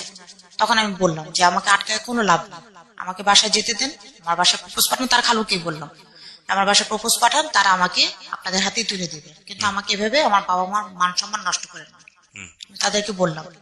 এখন তার কথা হচ্ছে যে ও যদি এখান থেকে এখন ফেরত যায়, জীবনে ওরা আমি পাবো না। এবং সে আমাকে হুমকিও দিল যে তুমি যদি এখন বিয়েতে রাজি না হও, তাহলে তোমার লাইফটা নষ্ট হয়ে যাবে, বরঞ্চ বিয়েটা করো, এটাই পজিটিভ, বিয়েটা করো, তুমি করে চলে যাও, তোমার বাবা মা আমার কাছ থেকে ছিন্ন করতে পারবে না।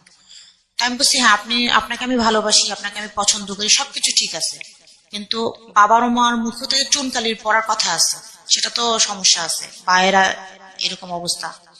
পরে বলতেছে যে আচ্ছা ঠিক আছে, তুমি বিয়েটা করো আগে, সর্বসাকল্যে সে বিয়েটা করো। এরকম করে করে সন্ধ্যা 7টা, তার খালাতো বোন সবাই ঘরে বসা। পরে আমি অনেক চিন্তা ভাবনা করে দেখলাম, পরে খালু আমাকে বুঝাইলো যে বিয়েটা হয়ে যাক না, তারপর তুমি চলে যাও। পরে আমি বললাম যে তাহলে বিয়ে হওয়ার পরে চলে যেতে দিবেন তো? আমার একটা রাগ ভিতরে কাজ করতেছে এখন, যে বিয়ে হয়ে আগে নেই, তারপরে হ্যাঁ, দেখবো। খুব রাগ কাজ করতেছে আমার, যে যেটা একদম সাধারণভাবে বললেই যে কাজটা হয়ে যায়, সেটা তো এত পেঁচানোর কিছু না, যেহেতু আমি আপনাকে পছন্দ করি, আমার ফ্যামিলিতে বললে সেটা প্রাধান্য দিবে, হয়তো বা বাবা রাগারাগি করবে, কিন্তু বাবা দিবে। এখানে একটা প্রবলেম ছিল, বাবা দিবে না এটা সে 110% ওভার শিওর ছিল যে আমার বাবা কখনোই তার হাতে তুলে দিবে না। তারপরে কি করলেন আপনি? তারপরে সন্ধ্যা 7টার পরে, হ্যাঁ। 7:30 নাগাদ বিয়েটা হইল, আপনি রাজি হলেন? কাবিনটা হইল। শর্ত আমি তাকে দিলাম যে তাহলে প্রথমত আমি বাসায় যাব, বিয়েটা হওয়ার পরে আপনি এখানে আমাকে রাখতে পারবেন না। দেনমোহর কত ছিল? 50,000 টাকা। কত সালের ঘটনা এটা? 97। 97। ওকে, তারপর পরে শর্ত দিলেন যে বাসায় রাখতে পারবেন না? হ্যাঁ, এখানে রাখতে পারবে না এবং আমাকে বাসায় পৌঁছে দিয়ে আসবে। তো বিয়েটা হওয়ার পরে কাজে চলে গেল। কাজে কিন্তু সে 12:30 থেকে 7টা পর্যন্ত বসা, আচ্ছা। এবং কাজী তাকে বাঘের মতো ভয় পায়। শুধু কাজী না, ওই এলাকার অধিকাংশ লোকই তাকে ভয় পায়। এটা তো আপনি তখন জানেন না, পরে গিয়ে জেনেছেন? পরে জানলাম। হ্যাঁ, তো তারপরে কি করলেন আপনি? পরে কাজী নেমে চলে গেল। শোনেন, কাজীকে সে টাকা দিবে, বিয়ে পড়ালে তো একটা টাকা দিতে হয় নাকি, সে টাকা তার কাছে নেয়। তখন সে আমাকে বললো যে তোমার কাছে টাকা থাকলে পরে তুমি 700 টাকা দাও। কারণ সে তো জানে যে আজকে আমি বেড়াইতে যাবো, টাকা পয়সা অবশ্যই সাথে আছে। পরে আমি আমার বই থেকে 700 টাকা বের করে দিলাম ব্যাগে থেকে, কাজীকে সে বিদায় করার পরে আমি বললাম যে আমি বাসায় যাবো। তো বাসায় যাওয়ার আগে, বাসায় তুই যাবা, সারাদিন তুমি নাই, তাহলে একটা কাজ করো, আগে বাসায় ফোন দাও, বাসায় TNT ফোন, বাসায় ফোন দাও, ফোন দিয়ে বলো যে তুমি এখানে আসো, বেটার হয় তোমার যদি ভাইয়ারা নিয়ে যায়, এটা ভালো হয়। এটা হচ্ছে তার একটা চালাকি। আমি তো অনেক বোকা, বুঝি নাই, আমার তো ভিতরে শুধু রাগটা কাজ করতেছে যে আমি এখান থেকে একটা কাগজ এটা ছিঁড়ে ফেলাই দিলে সম্পর্ক শেষ, তোর সাথে আমার আর কোনোদিন সম্পর্ক থাকবে না। আমার বাবা মা যেখানে ঠিক করছে ওইটাই রাইট, এটা কোনো রাইট রাস্তা না, মানে এটা আমার মনের মধ্যে অলরেডি কাজ করা শুরু হয়ে গেছে। পরে আমি সেটাই চিন্তা করলাম, ওর কথাটা বিশ্বাস করলাম। আর বাসায় ফোন দিলাম, ফোন দেওয়ার পরে ফোন ধরলো মেজো আপু, ঠিকানা দিলাম যে আমি অমুক জায়গায় এভাবে এভাবে আসি। মেজো আপু, মেজো দুলাভাই, ছোট ভাইয়া, তারপরে আমার এক চাচা, 5-6 জন আসলো আমাকে নেওয়ার জন্য, মানে আমার কাছে। আমি তো তাদের দেখি সারাদিন আমি আটকানো, পানিটাও পর্যন্ত খাই নাই, আমার উপর দিয়ে একটা ভীষণ চাপ দিতেছে।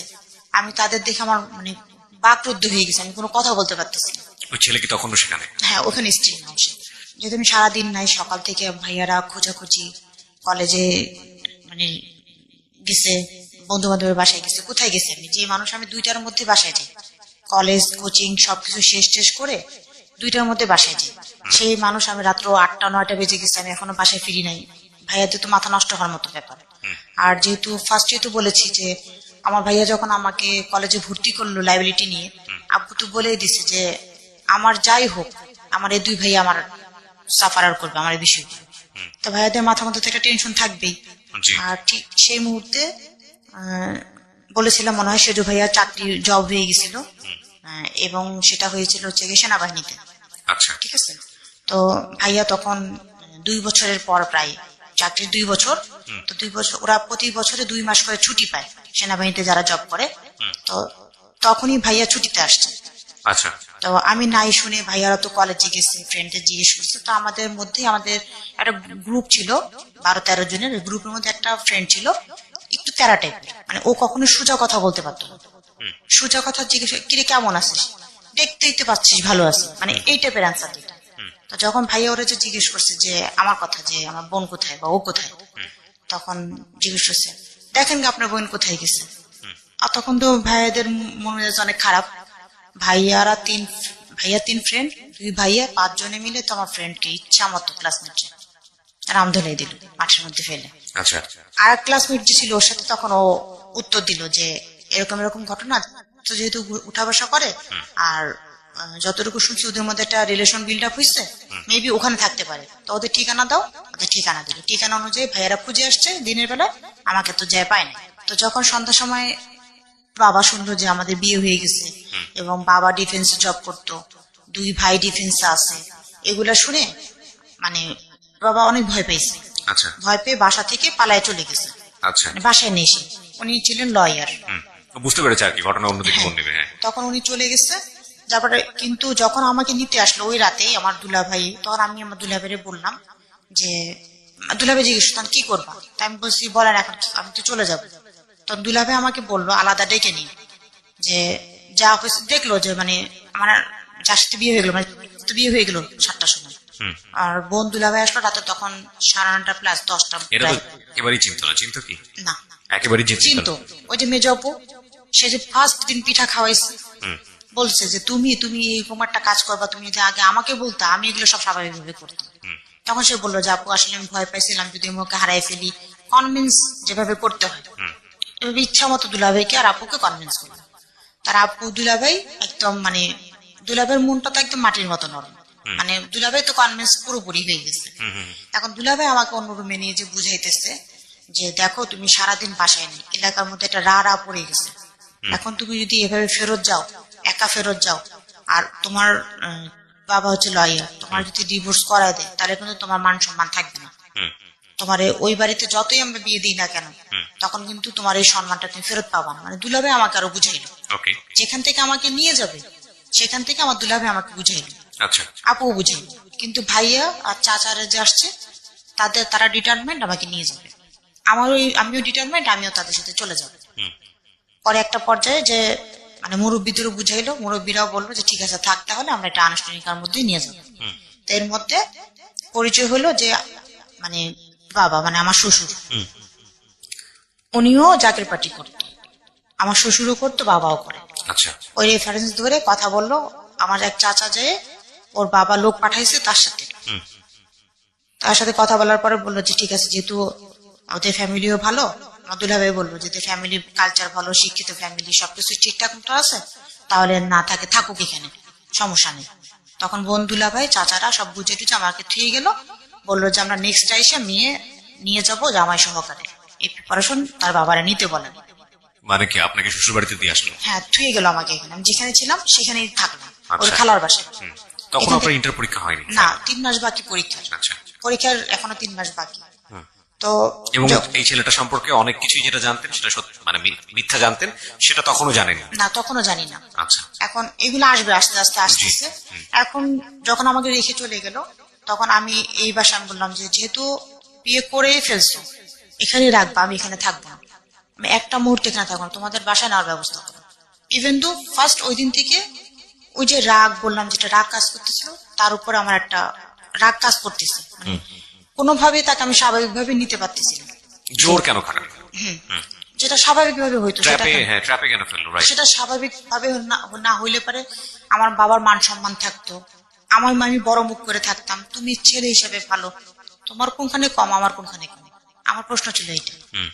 কিন্তু সে তো জানে তার দুর্বলতা, সে ইন্টারে পড়াটা ছিল, তার বয়স, রাইট, সে তার উইকনেস গুলো জানতো, কিন্তু আপনি জানতেন না। আমি জানতাম না। সে তখন আমাকে এগুলো বলে নাই। পরে এভাবে করে আমি এই বাসা থাকলাম 3 দিন। 3 দিন পর্যন্ত সে আমাকে নিল না।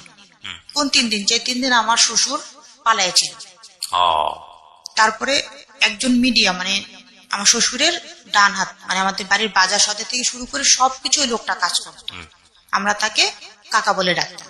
উনাকে দিয়ে সম্পূর্ণ মেসেজ নেওয়া হয়তো যে আমরা কোন অবস্থায় আছি, আমাদের খাবার দাবার সবকিছু উনি এখানে সাপ্লাই করতেছে, যে কোনোভাবে যেন ওই মেয়েটার কষ্ট না হয় যে মেয়েটার উঠে নিয়ে আসছে। এটা ছিল আমার শ্বশুরের টেন্ডেন্সি। পরে 3 দিন পরে সে পারমিশন দিল যে বউটারে উঠে নিয়ে আসো বাসায়, আর ও যেন বাড়িতে এসে মানে না গেছে। তা আমাকে বেসিক্যালি 3 দিনের দিন, মানে চতুর্থ দিন বেলা 11টা-12টার দিকে আমার ওই চাচা যে আমাদের বাড়িতে কাজ টাজ করতো, উনি আইসে আমাকে নিয়ে গেলেন এবং আমার সাথে গেল। কিন্তু আমি ঢুকলাম সামনের গেট দিয়ে, উনি ঢুকলো পিছনের গেট দিয়ে। আমাদের বাড়ির 2টা গেট ছিল। আচ্ছা। পিছন সাইডের গেট দিয়ে ঢুকলো। পিছন সাইড দিয়ে গেট দিয়ে ঢুকে ডাইনিং এর ওই পাশে সে দাঁড়ায় আছে তার বাবা কি বলে শোনার জন্য। তখন আমাকে দেখে আমার শ্বশুর বললো, সবকিছু জিজ্ঞেস করলো, আমরা ভাই বোন কয়জন, বাবা কি করে, মানে এভরিথিং খোঁজখবর নিল আমার ফ্যামিলির সম্বন্ধে। জানার পর আমার শ্বশুর বললো যে তুমি কি দেখে আসলা, তোমার কি বলছে? আমি বলছি যে এই আমাকে বলছে। ও যে ইন্টারে পরে তুমি জানো? আমি এই ফার্স্ট সত্য উদ্ঘাটন হয় যে সে ইন্টারে পরে আমার সাথে। তখন আমি কান্না করতেছি আর বলতেছি যে ও আমাকে জগন্নাথের কার্ড দেখাইছে, বলছে এগুলো সব মিথ্যা বানোয়ার, ওর দেহটা লম্বা হয়ে গেছে তো এজন্য ও সব জায়গায় নিজেকে বড় জাহির করে। এবং এটা আপনার শ্বশুর আপনাকে বললো? হ্যাঁ। আচ্ছা, তারপর?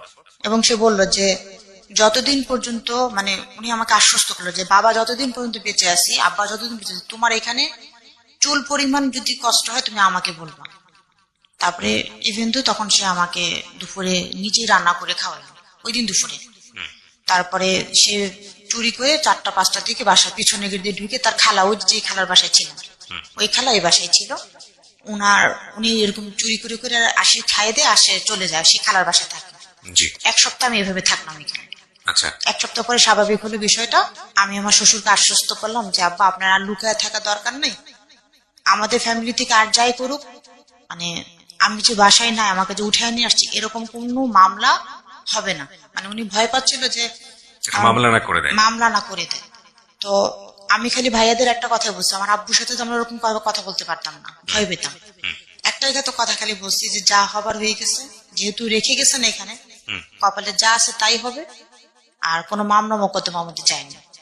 তখন হচ্ছে কি তার ছেলেকে বাসার আসার পারমিশন দিল। আচ্ছা।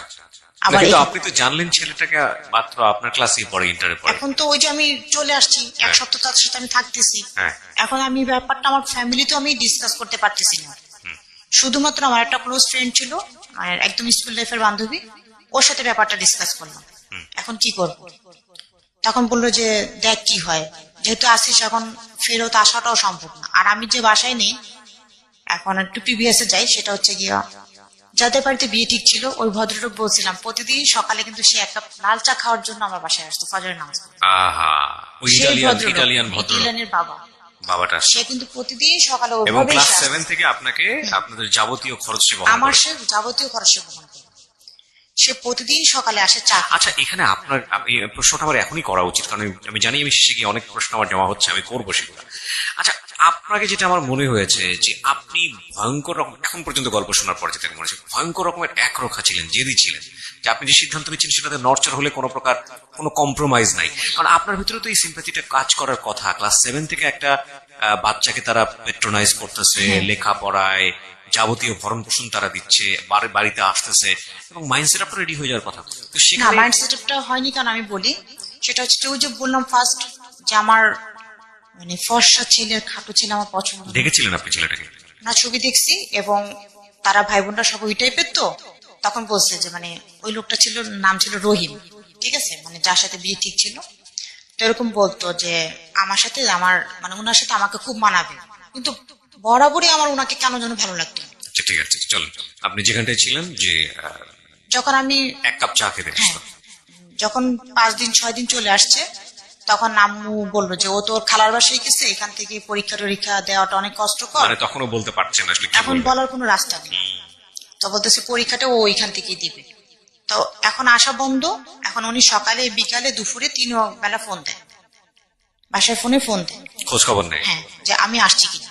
আহা, তা এখন ওনার ফোনটা দেখলে ভাইয়ারা মানে সবাই অ্যাভয়েড করে, যে ওনার ফোনটা এখন কেউ ধরতে চায় না। পরীক্ষার সময় আগে আসতেছে, আমাকেও 21 দিনের মধ্যে আমি তো ওই বাসায় গেলাম। 21 দিনের দিন কথাবার্তা হয়ে 21 দিনের দিন হলো যে দুই ফ্যামিলি আন্ডারস্ট্যান্ডের মাধ্যমে আমাকে নিয়ে আসবে। আমার ভাই বোনরা গেল, মামারা গেল, আপনার হাজবেন্ডের বাসায়? হ্যাঁ, তারপরে মানে আত্মীয় স্বজন যে কজন লাগে 21 জন, আমার বান্ধবীরা সবাই মিলে টিলে 21 জন গেল। 21 জন যে মানে ছোটখাটো ঘরোয়া পরিবেশ একটা আনুষ্ঠানিকতা যারে বলে, আমার শ্বশুর বাড়ি থেকে আমাকে আমার বাবার বাড়িতে নিয়ে গেল। কিন্তু তার মা ওই যে ফোনে বলে দিছে যে ছেলে যেন ওই বাড়িতে না যায়। আমার তখনও তিনি সৌদি আরবে? হ্যাঁ, আচ্ছা। ওখান থেকে কথা বলছে যে ছেলে যেন না যায়। তার আমার শ্বশুরের কথা হচ্ছে যে তোমার ছেলে বিয়ে করতে পারছে, বউ নিয়ে থাকতে পারতেছে, আর শ্বশুর বাড়িতে যাইতে পারবে না, এটা তো কোনো লজিকের মধ্যে পড়ে না। মেয়েটার লাইফ নেই, মেয়েটা 21 দিন ধরে এখানে আটকানো রয়েছে, মেয়েকে একা একা ড্যাং করতে করতে যাবে, তার বাবা মা সম্মান নেই। আমার শ্বশুর আমাদের এখান থেকে খাওয়া দাওয়া করে কমপ্লিট হইতে হইতে রাত্রে 1টা বেজে গেছে। আমার ছোট ভাইয়া অনেক কান্না করছে আমার বিয়ের পরে, যে এরকম একটা বিয়ে হবে আমরা এটা কখনো একটু কল্পনা করতে পারি না। যাই হোক, আসার পর আমি 2 দিন ছিলাম, 2 দিনের পর আবার শ্বশুর বাড়িতে ব্যাক করলাম। তারপরে পরীক্ষার সময় আসলো, আব্বু প্রস্তাব দিল যে ওই বাড়িতে থাকলে পরীক্ষা দেওয়া হবে না, ওরে পরীক্ষা দেওয়ার জন্য আমার বাবার বাড়িতে আসার জন্য। আমার আব্বুর মেন্টাল মাথার মধ্যে একটা কাজ করতো, সেটা হচ্ছে আমার বাবা কখনোই চাইতো না যে আমি ওই ফ্যামিলিতে সংসার করবো। বিয়ে হয়েছে ভালো কথা, মানুষের বিয়ে হয় ডিভোর্স হয়ে যায়, তোমার কিছুই হয়নি, তুমি ব্যাক করো। তা আব্বু আমাকে পরীক্ষার সময় নিয়ে আসলো, যে আব্বুর চিন্তা ভাবনা ছিল যে পরীক্ষার মধ্যে থাকতে থাকতে তাদের ডিভোর্সের কাগজ রেডি করে পাঠিয়ে দিবে, এরকম একটা চিন্তা ভাবনা ছিল।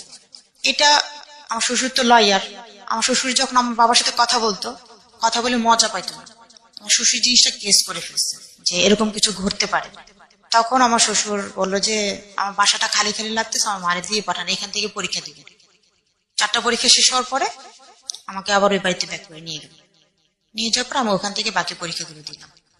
এর মধ্যে ওর মা ব্যাক করছে বাংলাদেশে, এই প্রথম পরীক্ষার মাঝখানে শাশুড়িকে দেখতেছেন? হ্যাঁ। তা এখন যখন পরীক্ষার ফার্স্টে যখন আসলো উনি, মানে পরীক্ষা শুরু হওয়ার আগেই কিন্তু উনি আসছে, আমি চলে যাওয়ার পর বাবার বাড়িতে চলে আসলাম, তারপর পরে উনি আসছে। মানে আমার শাশুড়ি যে বাংলাদেশে ল্যান্ড করছে, বাসায় আসছে, এগুলো আমি কিছুই জানি না। ইভেন তো এই 3 দিন পর্যন্ত সে আমাকে ফোন দেয়। আচ্ছা। তখন আমার ব্রেন একটু কাজ করলো যে আমার পরীক্ষার সামনে সে ফোন করতেছে, আমি ফোন করলে পরে সে বলতেছে যে ফোনে নাই, দূরে গেছে। পরে পাশের দোকানে ফোন করে খবর নেই, তখন সে পাশের দোকানে ফোন করে খবর নিলে পরে সে আমার সাথে কথা বলে। তা বলতেছে ঠিক আছে তুমি তাহলে কালকে কলেজে আসো, আমার সাথে দেখা করবে। আমি বললাম কলেজে কেন বাসা থাকতে, কথা আছে তুমি কলেজে আসো। পরে কলেজে আসলাম, তার সাথে কথা হইলো, সে আমাকে তার মা চকলেট নিয়ে আসছে, কি কি নিয়ে আসছে এগুলো সব দিল। আমি যে এগুলো যখন দিছো ভালো কথা, আমি তো এগুলো খাবো তখন যখন আমি আমার শাশুড়িকে চোখে দেখবো, তখন আমি তো এখন খাবো না।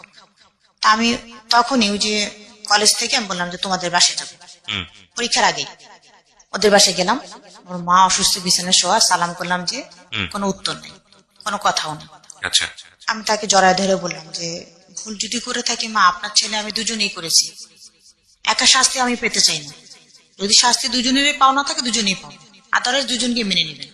তাকে মেনে নিচ্ছেন, আমাকেও মেনে নেবেন। একটা পর্যায়ে এসে আমার সাথে কথা বললো যে ঠিক আছে ওকে। তারপরে কথাটা তো বলে দুপুরে খাওয়া দাওয়া করাইলো, খাওয়া দাওয়া করলাম। পরে বিকেলে সে আমাকে আবার আমাদের বাড়িতে নিয়ে গেল। তো বললো যে যাও তাহলে বড়ি যায় নামাই দিয়ে আসো। তা নামাই দিয়ে আসলো। তো সেদিন সে আমাদের বাড়িতে থাকলো, জাহিদ আমাদের বাড়িতে থাকলো। থাকার পরে যাক 2 দিন পরে পরীক্ষা শুরু হলো, সে পরীক্ষা সেই নিয়ে যাওয়ার সাহস সেই করলো। প্রথম 4টা পরীক্ষার পর আমার শ্বশুর যখন বুঝতে পারলো যে আমার বাবার চিন্তা ভাবনা অন্যরকম, তখন আমার শ্বশুর আমাকে বাসায় ডেকে নিল, তার ছেলেদের আবার নেওয়া হলো। আচ্ছা, আবার যখন চলে আসি তখন ওদিকে বাবার যন্ত্রণা, এদিকে শাশুড়ির যন্ত্রণা। শাশুড়ির বাসায় আসলাম পরীক্ষা দিতে, দেখি শাশুড়ি আমাকে দিয়ে রান্না করায়। সকালে 10টায় পরীক্ষা, অবশ্যই আমাকে 8:30 9টার মধ্যে বাসা থেকে বেরোতে হবে। আমার এদিকে 9টা বেজে যায়, 9:15 বেজে যায়, আমি কাজ করতেছি, না পড়ার সময় পাচ্ছি, না আমি কলেজে টাইম মতো যেতে পারতেছি। আচ্ছা, এটা করে করে আমি পরীক্ষা দিলাম। ভাগ্যক্রমে পরীক্ষার রেজাল্ট খারাপ হলো। ওকে, পরীক্ষার রেজাল্ট খারাপ, কান্নাকাটি, মন খারাপ। সবাই বুঝাইলো যে তোমার তো রেজাল্ট ভালো ছিল, শুধু না তুমি ইংলিশ 2টা খারাপ করছো, প্রয়োজন বোধ হয় নেক্সট ইয়ার আবার দিবা, কান্নাকাটি করার কিছু নেই। তো বাবা অনেক রাগারাগি করছে যে তুমি যদি আজকে এই কাজটা না ঘটাইতা তোমার লাইফটা আজকে 1 বছর নষ্ট হতো। তদ্দিনে কি হলো? ওই ফ্যামিলি কি জানতে পারলো যে আপনার বিয়ে হয়ে গেছে? যে ফ্যামিলি আপনার ওইটা তো হাইড করে চলে গেলাম মাঝখান দিয়ে। পরীক্ষা যখন শেষ, এখন তো তাদের ছেলে অলরেডি তখন বাংলাদেশে ল্যান্ড করে ফেলছে। রাইট। এখন উনি তো তাড়াহুড়া শুরু করছে, পরীক্ষা শেষ মানে পরীক্ষা একটা বাকি আর প্র্যাকটিক্যাল বাকি। এটা কি আপনার হাজবেন্ড জানতো এই ছেলের ব্যাপারে? হ্যাঁ, জানতো, আচ্ছা। সবকিছু জানতো। আচ্ছা, তো একটা পরীক্ষা এবং প্র্যাকটিক্যাল বাকি, তখন ওই ভদ্রলোক আমাদের বাড়িতে আসবে ডেট ফিক্সড করার জন্য, কার্ড ছাপাবে। তো যখন আসলো তখন আমার আম্মু আমাদেরকে খবর দিল যে তোমরা আসো। কেন? তো ওই ভদ্রলোক, ওনাদের তো হাজি পরিবার ছিল, তো নাম ধরেই বললো যে অমুক হাজি আসতেছে, পরীক্ষা শেষ, তুমি আসো, ওনার সাথে এখন সত্যটা প্রকাশ করা উচিত, এবং তোমরা দুজনেই এখানে অ্যাটেন্ড থাকবা। আর এটা আমার মার কথা। আমার বাবা অ্যাটেন্ড নাই বসে, কারণ আমার বাবা এই লজ্জার মুখোমুখি হতে চান। পরে আসলাম, আমরা পৌঁছানোর আগে উনি ভদ্রলোক আগে হাজির, মাগরিবের পর। আমরা একটু দেরি করে আসছি। আসার পরে আমি ওনার ছেলেকে সাথে করে নিয়ে আসছে না, আচ্ছা, উনি আসছে ডেট ফিক্সড করবে, কবে আসবে তারা কথা বলতে, ওই বিষয়টা জানার জন্য। যখন এখানে আসছে তখন, আর ওই দিন সে আমাকে দেখবে যে আজকে আমি বাসায় আসবো, আজকে সে আমাকে দেখবে এবং 1 কাপ লাল চা খাবে। তা আমি বাসায় আসলাম, আসার পরে চা বানাইলাম। তো চাটা বানায় আমি নিয়ে আসছি, তো উনি চা হাতে নিয়ে আমাকে অনেকক্ষণ দেখতেছে। তুমি মা এখানে বসো, আমি সামনে বসা, আমার রুমটার মধ্যে বসা। আপনার জামাই কোথায়?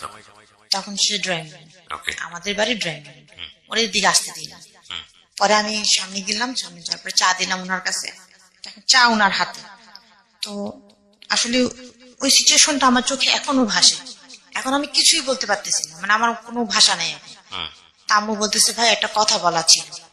উনি চা হাতে, চা চুমুক দেবে, তখন বলতেছে যে হ্যাঁ বলেন। তখন আমি তো কথা বলার জন্য আসছি, একটা না, আমরা আজকে 1000 কথা বলবো। তো এরকম কথা বলতেছে না ভাই একটা কথা ছিল, একটা তো সমস্যা হয়ে গেছে। কি সমস্যা হয়েছে? তখন উনি এরকম 4 কাপ মুখের সামনে নিয়েছে আর বলতেছে মেয়ে তো খালার বাসা থেকে পরীক্ষা দিল জানেন তো, ওইখানে তো একটা দুর্ঘটনা ঘটে গেছে, মেয়ে তো এরকম এক ছেলের পক্ষ দেখে মেয়ের সাথে সাথে আত করে ফেলছে। উনি আর চাটা চুমুক দিতে পারে না, সে চাটা উনি রেখে দিছে। রেখে দিয়ে উনি প্রায় 1 থেকে 1.5 মিনিট একদম চোখ দিশে আমার মুখে দিয়ে তাকায় আছে। তারপরে বলতেছে, উনি খুব হাসতো, অনেক উচ্চ স্বরে হাসতো। তো উনি হাসতে পারতেছেন, আমি ওনার চোখ মুখে দিয়ে তাকায় দেখতেছি যে উনি হাসতে পারতেছে না। তারপর উনি হাসির অভিনয় করে বলতেছে ভালো ভালো। শুধু এই ভালো কথা সে 4 থেকে 5 বার উচ্চারণ করে 5-7 মিনিট বসে থেকে পরে বলতেছে জামাই আসে নাই? বলছে আসছে। তখন আম্মু বললো যে ডাক দাও। ছোট বোন ডাইকে নিয়ে আসলো, দেখলো, বসতে বললো, কথাবার্তা বললো, মানে ফর্মালিটি যতটুকু এখন ভিতর থেকে না আসতেছে না, এখন মুখ দিয়ে যতটুকু বলতে হয় ততটুকু সে খোঁজ খবর নিল, নিয়ে বললো আচ্ছা ঠিক আছে বাসায় যাবে বাড়িতে, জামাইরে নিয়ে বাসায় যাবে বাড়িতে। আর কোনো কথা শেষ বললো না, বলে সে কারো কাছ থেকে বিদায় নেয়নি। এমনি প্রতিদিন যাওয়ার সময় সবাই সে বলে যেত, সবাই, আমাদের যে বুয়া সে বুয়ারও সে বলে যেত আমি যাচ্ছি, এবং ঢুকার সময় বের হওয়ার সময় 2টার সময়। অথচ সে আজকে যে চলে গেল, সে মানে কাউকে বিদায় নিয়ে গেল না, সে চলে গেল। তারপরে এর মধ্যে শুধু কথা আব্বুকে ডাইকে নিয়ে বললো যে, ডাইকে বলছে যে আমি ঘটনাটা বুঝতে পারছি, যখন থেকে মেয়ে বাসায় নাই ঘটনাটা তখনই ঘটছে, আপনারা আমাকে বলেন, আপনারা চাইছেন যে পরীক্ষাটা মানে ইন্টার পরীক্ষাটা হলে শেষ হোক, মানে এই সময়টুকুর অপেক্ষা আমরা ছিলাম। তার এক সপ্তাহ পরে শুনছি তার ছেলেকে বিয়ে করাইছে, মানে যে যে ডেটটা আমাদের জন্য ফিক্সড করা হয়েছিল সেই ডেটেই বিয়ে করাইছে ছেলে। তো যাই হোক, মানে ওই সম্পর্কটা ওখানেই শেষ। মানে বাবার সাথে যে বন্ধুত্বের সম্পর্কটা ছিল ওটাও মলিন হয়ে গেল। মানে তারপরে তাদের সাথে যে ওরকম যোগাযোগ, ওরকম খোঁজখবর তা না, কিন্তু উনার বড় বোন, মানে জি। ওই ওই ভদ্রলোকের বড় বোন আমাকে ফোন দিছিল আমাদের বাসা টিনটির নাম্বার নিয়ে, শ্বশুর বাড়ির টিনটির নাম্বার নিয়ে। ওই টিনটি নাম্বারে ওনার বোন মাঝে মাঝে খোঁজখবর নিত, কেমন আছি, ভালো আছি কিনা, জাস্ট খোঁজখবর নিত। জি। প্রায় এরকম চললো 2-3 বছর। 2-3 বছর পরে ওইটা একদম মলিন, ওটার কোনো আর এখন যোগাযোগ নেই। তা এর মধ্যে আমরা তো সংসার করতেছি, ইন্টার পরীক্ষা দিলাম, রেজাল্ট খারাপ হলো, 98 পরীক্ষা দিলাম, তাও অনেক কষ্ট করে তখন পাশ করলাম 98। সেকেন্ড টাইম পাস করলেন। সেকেন্ড টাইম পাশ করলাম, কিন্তু শাশুড়ি লেখাপড়া করতে দিবে না। শ্বশুর বললো চালিয়ে যাও, আমি আছি। কারণ সে তো জানে যে আমাকে কিভাবে নিয়ে আসছে এখানে, সে সিচুয়েশনগুলো তো সে ক্রিয়েশন করছে। তো সংসার ভালোই করতেছিলাম, কিন্তু একটা কষ্ট ছিল, সেটা হচ্ছে হাজবেন্ড বেকার, সে তো স্টুডেন্ট, সে ইনকাম করবে কোথা থেকে? সে তো বাবার হোটেলে খাচ্ছে, বউ নিয়ে চলতেছে। এখন শাশুড়ি সংসার চলে আসছে, এখন শাশুড়ি নানান কথা, ছেলেও খাওয়াইতেছে, ছেলের বউ খাওয়াইতেছে, বার্ডেন না? তো মজার বিষয় কি, যখন আমার বিয়ে হয়, ইন্টার পরীক্ষাটা শেষ করার পরপরই যখন আমি সংসারে বসে পড়ি, তখন আমার এই প্রতিদিন খাওয়া দাওয়া নিয়ে খোটা শুনতে ভালো লাগে না। কারণ আমরা তো ওই ফ্যামিলিতে বড় হইনি যে আমি তোমাকে খাওয়াইতেছি, তুমি বেকার, তুমি বসে বসে খাচ্ছ, এই কথাগুলো তো আমরা কখনো শুনে অভ্যস্ত না, এগুলো টলারেট করতে পারতাম না। তখন হাজবেন্ডে বলতাম যে কিছু একটা করো, মানুষ তো রিক্সা চালায়, কিছু করতে না পারো, তোমার মামার গার্মেন্টস আছে সেখানে ঢুকো। তো তার বাবাও আমাকে তাকে বলছিল যে আমার সাথে সাথে পরীক্ষাটা দেওয়ার জন্য, যে দুজনে একসাথে লেখাপড়া চালাতে যায়। এখন সে বিয়ে করছে, তারপরে সে সংসার করতেছে, তার লজ্জা লাগে, এই জন্য সে পরীক্ষা টরীক্ষা দিল না, লেখাপড়া আর কন্টিনিউ করলো না, ওই আন্ডার ইন্টার থেকে গেল। তা আমি পাশাপাশি লেখাপড়া চালাই গেলাম, অনার্সে ভর্তি করে দিল জগন্নাথে, ওখানে ক্লাস করলাম, আসা যাওয়া করলাম মোটামুটি। তারপরে পরীক্ষা টরীক্ষা দিলাম, পাশ করলাম। কিন্তু এর মধ্যে অভাব অনটনের মধ্যে ঘরের মধ্যে বসে টিউশনি শুরু করলাম। অভাবনটন বলতে? হাজবেন্ড বেকার, শ্বশুরের ঘরের উপর বসে খাই দুজন মানুষ, শাশুড়ির প্রতিনিয়ত সেই কথা, তোমারে খাওয়াইতেছি, বউরে খাওয়াইতেছি, তেল সাবান খরচ হচ্ছে, যেগুলো ফ্যামিলিতে হয়ে থাকে। আর আসলে ওই যে বললাম না যে ক্লাসমেটরা বলতো যে এই ছেলের কাছ থেকে দূরে থাক, ওর বাবাটা অনেক ভালো থাকলো, মাটা মোটেও ভালো ছিল না, ফ্যামিলির কালচার ছিল না, কোনো শিক্ষা ছিল না, মানবতা ছিল না, সিম্পিতিবোধ ছিল না, কিছুই ছিল না তাদের। মানে মানুষকে অপমান করতে মানে বিন্দু মাত্র দ্বিধাবোধ তারা করতো না। আমার একটাই ননদ ছিল, সেও না। শুধুমাত্র দেখছি যে মানবতা যদি থেকে থাকে, জাহিদের ছিল আর তার বাবার ছিল, যতটুকুই ছিল। এবং মানুষ বলতে তাদের ফ্যামিলিতে তাদের দুজনকে আমি দেখতাম। আদার্স যে আমার ননদ ছিল, ভাসুর ছিল, যা ছিল, এদের মধ্যে কোনো সিম্পিতি বোধ বলতে কোনো কাজ করতো না। ওকে, তো আপনি টিউশনি করা শুরু করলেন, তারপর? হ্যাঁ, টিউশন করা শুরু করলাম, ওই করে সংসারের আস্তে আস্তে করে এখন প্রথমে 2টা বাচ্চা, তারপরে 3টা বাচ্চা, তারপরে 5টা বাচ্চা, এরকম করে করে বাসায় বসে 6টা বাচ্চা করানো শুরু করলাম। আচ্ছা, ওই সময় আপনি পড়াশোনা কি বন্ধ করে দিয়েছেন? না, পড়াশোনা রান, জগন্নাথে পড়ছেন? টিউশনি করতেছি বিয়ে 6 মাসের মাথা থেকে। ইন্টার পরীক্ষা শেষ হলো তার 1-2 মাস পরে থেকে প্রতিবেশী মানে বাচ্চাগুলো আসতো, আমার সাথে হাসতো, খেলতো, খাইতো, মানে ওরা আমার কথা শুনতো। তখন তাদের মায়েরা ভাবলো যে হাতে খড়ি দেওয়া দরকার, ওর কাছে যখন যায় তখন এই বাচ্চাগুলোরও পড়ানো শুরু করো। আবার পড়ানো শুরু ওইভাবে না, মানে বললো তুমি ওদের লেখাপড়া শিখাও, বই খাতা পেন্সিল দিয়ে যেত, লেখাপড়া শিখাইতাম, দেখতো যে ভালোই শিখছে ওরা। তো হঠাৎ করে তারা আমার হাতে একদিন বললো যে 2 মাস পড়াইছো, তো তুমি তো ঘরে বসে টিউশনি করতে পারো, তাহলে এই বাচ্চাগুলো তোমার কাছেই পড়ুক, তখন সামনে বছর স্কুলে দিব, তুমি ওদের লেখাপড়া শিখাও, আর এটা রাখো। মানে আমাকে সে 2000 টাকা দিয়ে গেল 2 বাচ্চার জন্য। আচ্ছা। তো আমারও ভালো লাগলো যে 2 মাস হয়ে গেছে, তারা হিসাব করলো যে 500 500 500 500 1000, মানে 2 মাসে 2000 টাকা তারা আমাকে দিয়ে গেল। আমার এই শুরু হলো ইনকাম সোর্স শ্বশুর বাড়িতে বসে। জি। তারপরে আরো 2টা বাচ্চা, আরো একটা বাচ্চা, করে 6টা বাচ্চা আমি পড়াতে শুরু করলাম সংসারের কাজের পাশাপাশি। তারপরে যখন আরো সময় পাই আমি আবার হ্যান্ডিক্রাফটস এর কাজ জানি খুব ভালো, তো সেগুলো সেলাই টেলাই শুরু করলাম ঘরে বসে। তখন আমি বললাম উনাকে যে তাহলে বাড়িতে আমরা কিছু টাকা দিই প্রতি মাসে, আমি তোমাদের বাসায় কাজ করি খাই, আর তোমার খাওয়া বাবদ আমি প্রতি মাসে 1000 টাকা দিব মার হাতে। এই টাকাটা শাশুড়ির হাতে দেওয়া শুরু করলাম। ওকে। এভাবে সংসার চললো। প্রেম ভালোবাসা কোনো কিছুর অভাব ছিল না। এভাবে দীর্ঘ 3 বছর পার হলো, বাবু কনসেপ্ট করলো। আচ্ছা, কনসেপ্ট করার পরে মানে you are happy with Happy. With your husband. ও যতটুকু ভুল করে ফেলেছে ততটুকু মন থেকে মাফ করে দিতে পেরেছেন ওই ওই সময়টা, পর্যন্ত শেষ। বিকজ সে অনেক কেয়ার করতো আপনার, হ্যাঁ, রাইট? অনেক care লাভ করতো, করতো। love হ্যাঁ, করতো। আচ্ছা। কিন্তু তার মা এটা কখনোই স্বাভাবিকভাবে নিতে পারতেছিল না। আপনার বাবাও পারেনি ওই সময়টাতে? বাবা তো ডিটারমাইন্ড মেয়েরে নিয়ে আসো, বাচ্চা নিতে না করো, মানে 2-3 বছর পরেও একই অবস্থা? একই কথা। এবং বাচ্চা কনসেপ্ট কোর্স, ফার্স্ট বেবি যখন কনসেপ্ট করলো তখন শ্বশুর বাড়ি থেকে অ্যাবর্শন করে, তোমাদের বয়স কম, বাচ্চা কাচ্চা নেওয়া দরকার নেই। আপনার বয়স তখন কম না, অলরেডি 21 বছর বয়স। 3 বছরে 18তে যদি আপনার ইন্টার হয়ে থাকে, অ্যাজ ন্যাচারালি যেটা হয়ে থাকে, না তার আগে বিয়ে করেছেন? 97-এ বিয়ে করলাম। আপনার 20 থেকে 97 21 বছর বয়স, আপনি চাইলে বেবি ক্যারি করতে পারেন সেই সময়টাতে। হ্যাঁ। কিন্তু তার ছেলে ওই যে সেম এজের, এটা ভেবে মানুষ হাসবে, ও আচ্ছা আচ্ছা, ওকে। হ্যাঁ। ওইখান থেকে মানে শাশুড়ি কনসেপ্ট বললো যখন, তখন অ্যাবর্শন করায়। হুম। তাই যাই হোক, এটা চলে গেল। নেক্সট যখন বেবি কনসেপ্ট করলো, আমার মাথার মধ্যে আর কাজ করলো না যে আমার বাবাও চায় না, ওর মাও প্রথমবার অ্যাবর্শন করাইছে, হুম। এটার কথা জানলে তো এটাও করবে। হুম। তো আমি আর উনাকে বললাম একটা জিনিস কি, ওরা আমি যা বলতাম সেটাও শুনতো। হুম।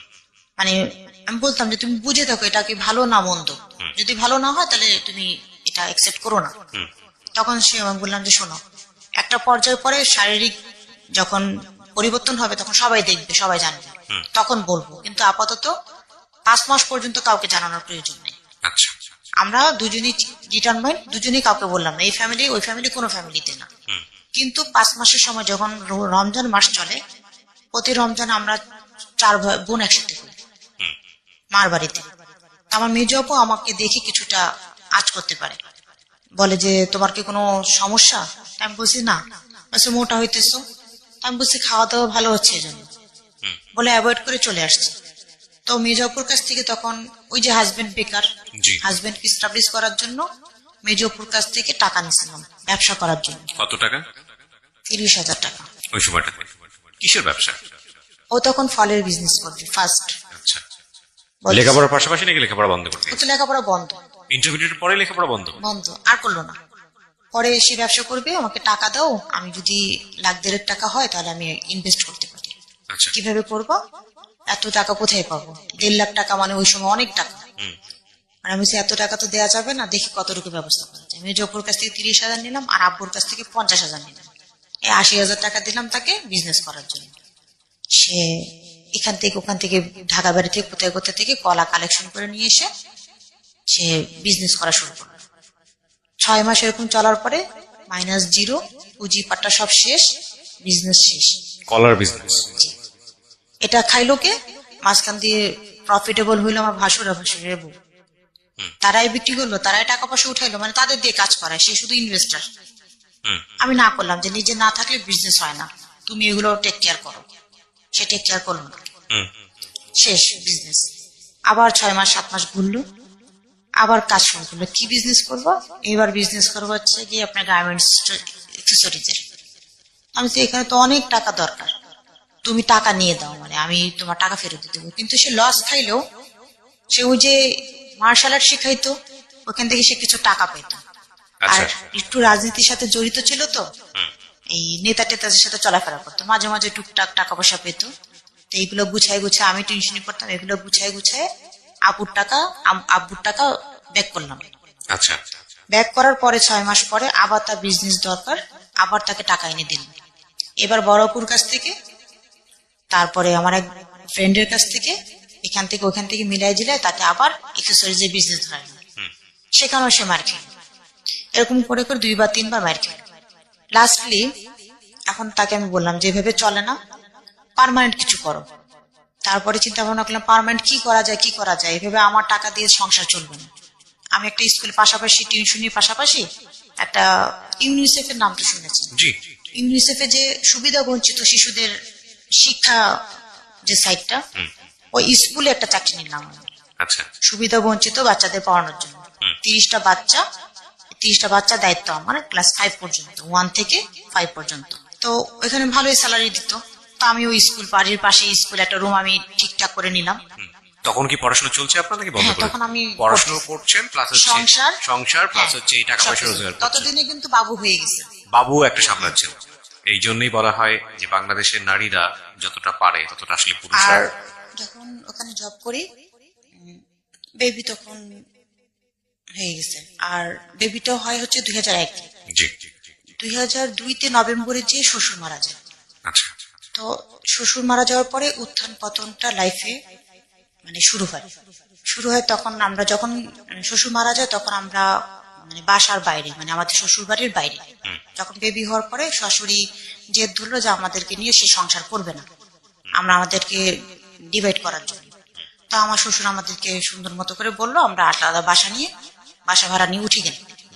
জুলাই, আগস্ট, সেপ্টেম্বরের দিকে আমরা বাসা শিফট করে অন্য বাসায় উঠলাম। আর নভেম্বরে যে শ্বশুর মারা গেল, তখন আমার বাবু মাত্র আধো আধো কথাবার্তা বলে।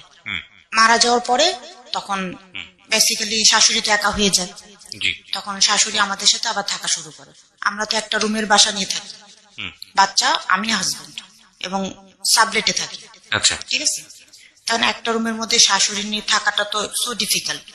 তারপরেও থাকলাম 6 মাস মতো। তো শাশুড়ি নিয়ে আমি উপরে বেডে থাকি, আর বাচ্চার বাবা ফ্লোরে বেডে বিছানা করে থাকে।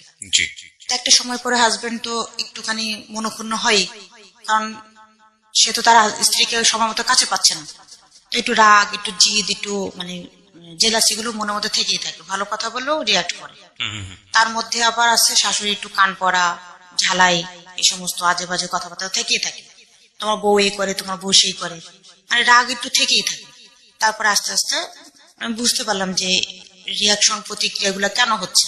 জি মানে আমি বললাম যে এক কাজ করো, আমাদের আসলে একটা রুমের মধ্যে খুব কষ্ট হচ্ছে। ওইভাবে না, মানে সুন্দর করে তাকে বললাম যে মারে বলো, যেহেতু মা আমাদের সাথেও তো থাকতেছে, তাহলে আমরা যদি ভাড়া বাসা না থেকে নিজেদের বাসায় থাকি, তো মার রুমে মা থাকলো, আমাদের রুমে আমরা থাকলাম, তাহলে মাকে আমরা সাপোর্ট দিতে পারতেছি। তো মাকে এই কথা বলো, তো আমরা এই বাসাটা ছেড়ে দিয়ে আমাদের নিজেদের বাড়িতে আবার উঠে যাই। জি তখন বেসিক্যালি সে তার মায়ের সাথে ব্যাপারটা শেয়ার করার পরে তার মা সরাসরি ডিনাই করলো বিষয়টা, ওকে যে না, এটা পসিবল না, আমি তোমাদের এখানে থাকি এই জন্য তুমি এই কথা বলতেছো, তোমাদের এখানে থাকবো না। রাগ করে সে 1 সপ্তাহ আসলো না। আমি বললাম যে রাগের মধ্যে তুমি আর তাকে ডাকতে যেও না, দেখো সে কি করে, তাকে বারবার বুঝাও, কারণ এইভাবে থাকলে সম্ভব না, কারণ আমাদের সম্পর্কগুলো নষ্ট হয়ে যাচ্ছে। জি আর বাচ্চাটা বড় হতেছে, প্রতিনিয়ত যদি আমরা এরকম মিসবিহেভ করি, বাচ্চাটা ওইগুলো শিখবে। তো একটা পর্যায়ে যে ব্যাপারটা বললো যে ঠিক আছে, মাকে এভাবে বুঝাই হবে না, জোর করতে হবে মার সাথে, কারণ আমার মা আমি তো চিনি। তো এর মধ্যে তার মাকে এসে বুঝাইলো, বোঝানোর কাজ হলো না, মাকে বললো তাহলে বাসা ছেড়ে দাও, ফার্নিচার গুলো মার বাসায় উঠাই, তুমি তোমাদের বাড়িতে থাকো। আমি আমাদের বাড়িতে থাকা শুরু করলাম। তো বাচ্চা অসুস্থ, বললো যে তুমি থাকো, 10-15 দিন থাকার পর তুমি আবার এখানে চলে আসবে, মানে একটা জাস্ট নিজেরা বুদ্ধি করলাম। ওভাবে করে আর হইলো, বাসা ছেড়ে দিয়ে ফার্নিচার গুলো শ্বশুর বাড়িতে উঠাইলাম, আর আমি বাবুর কাপড় চোপড় নিয়ে আমাদের বাড়িতে চলে আসলাম। আচ্ছা তো 10-15 দিন আর থাকা হলো না, বাবুটা অসুস্থ হয়ে গেল, প্রচুর জ্বর। তা আমাকে নিয়ে আসলো, 7 দিনের মাথায় আমাদের বাড়িতে নিয়ে আসলো। কেন নিয়ে আসলো? এটা হচ্ছে আমার শাশুড়ির রাগ ছিল, তার পারমিশন ছাড়া সে না করছে, তারপর আমরা কেন বাসায় উঠলাম। আচ্ছা এটা শুধু রাগ না, তার খুব রাগ হলো।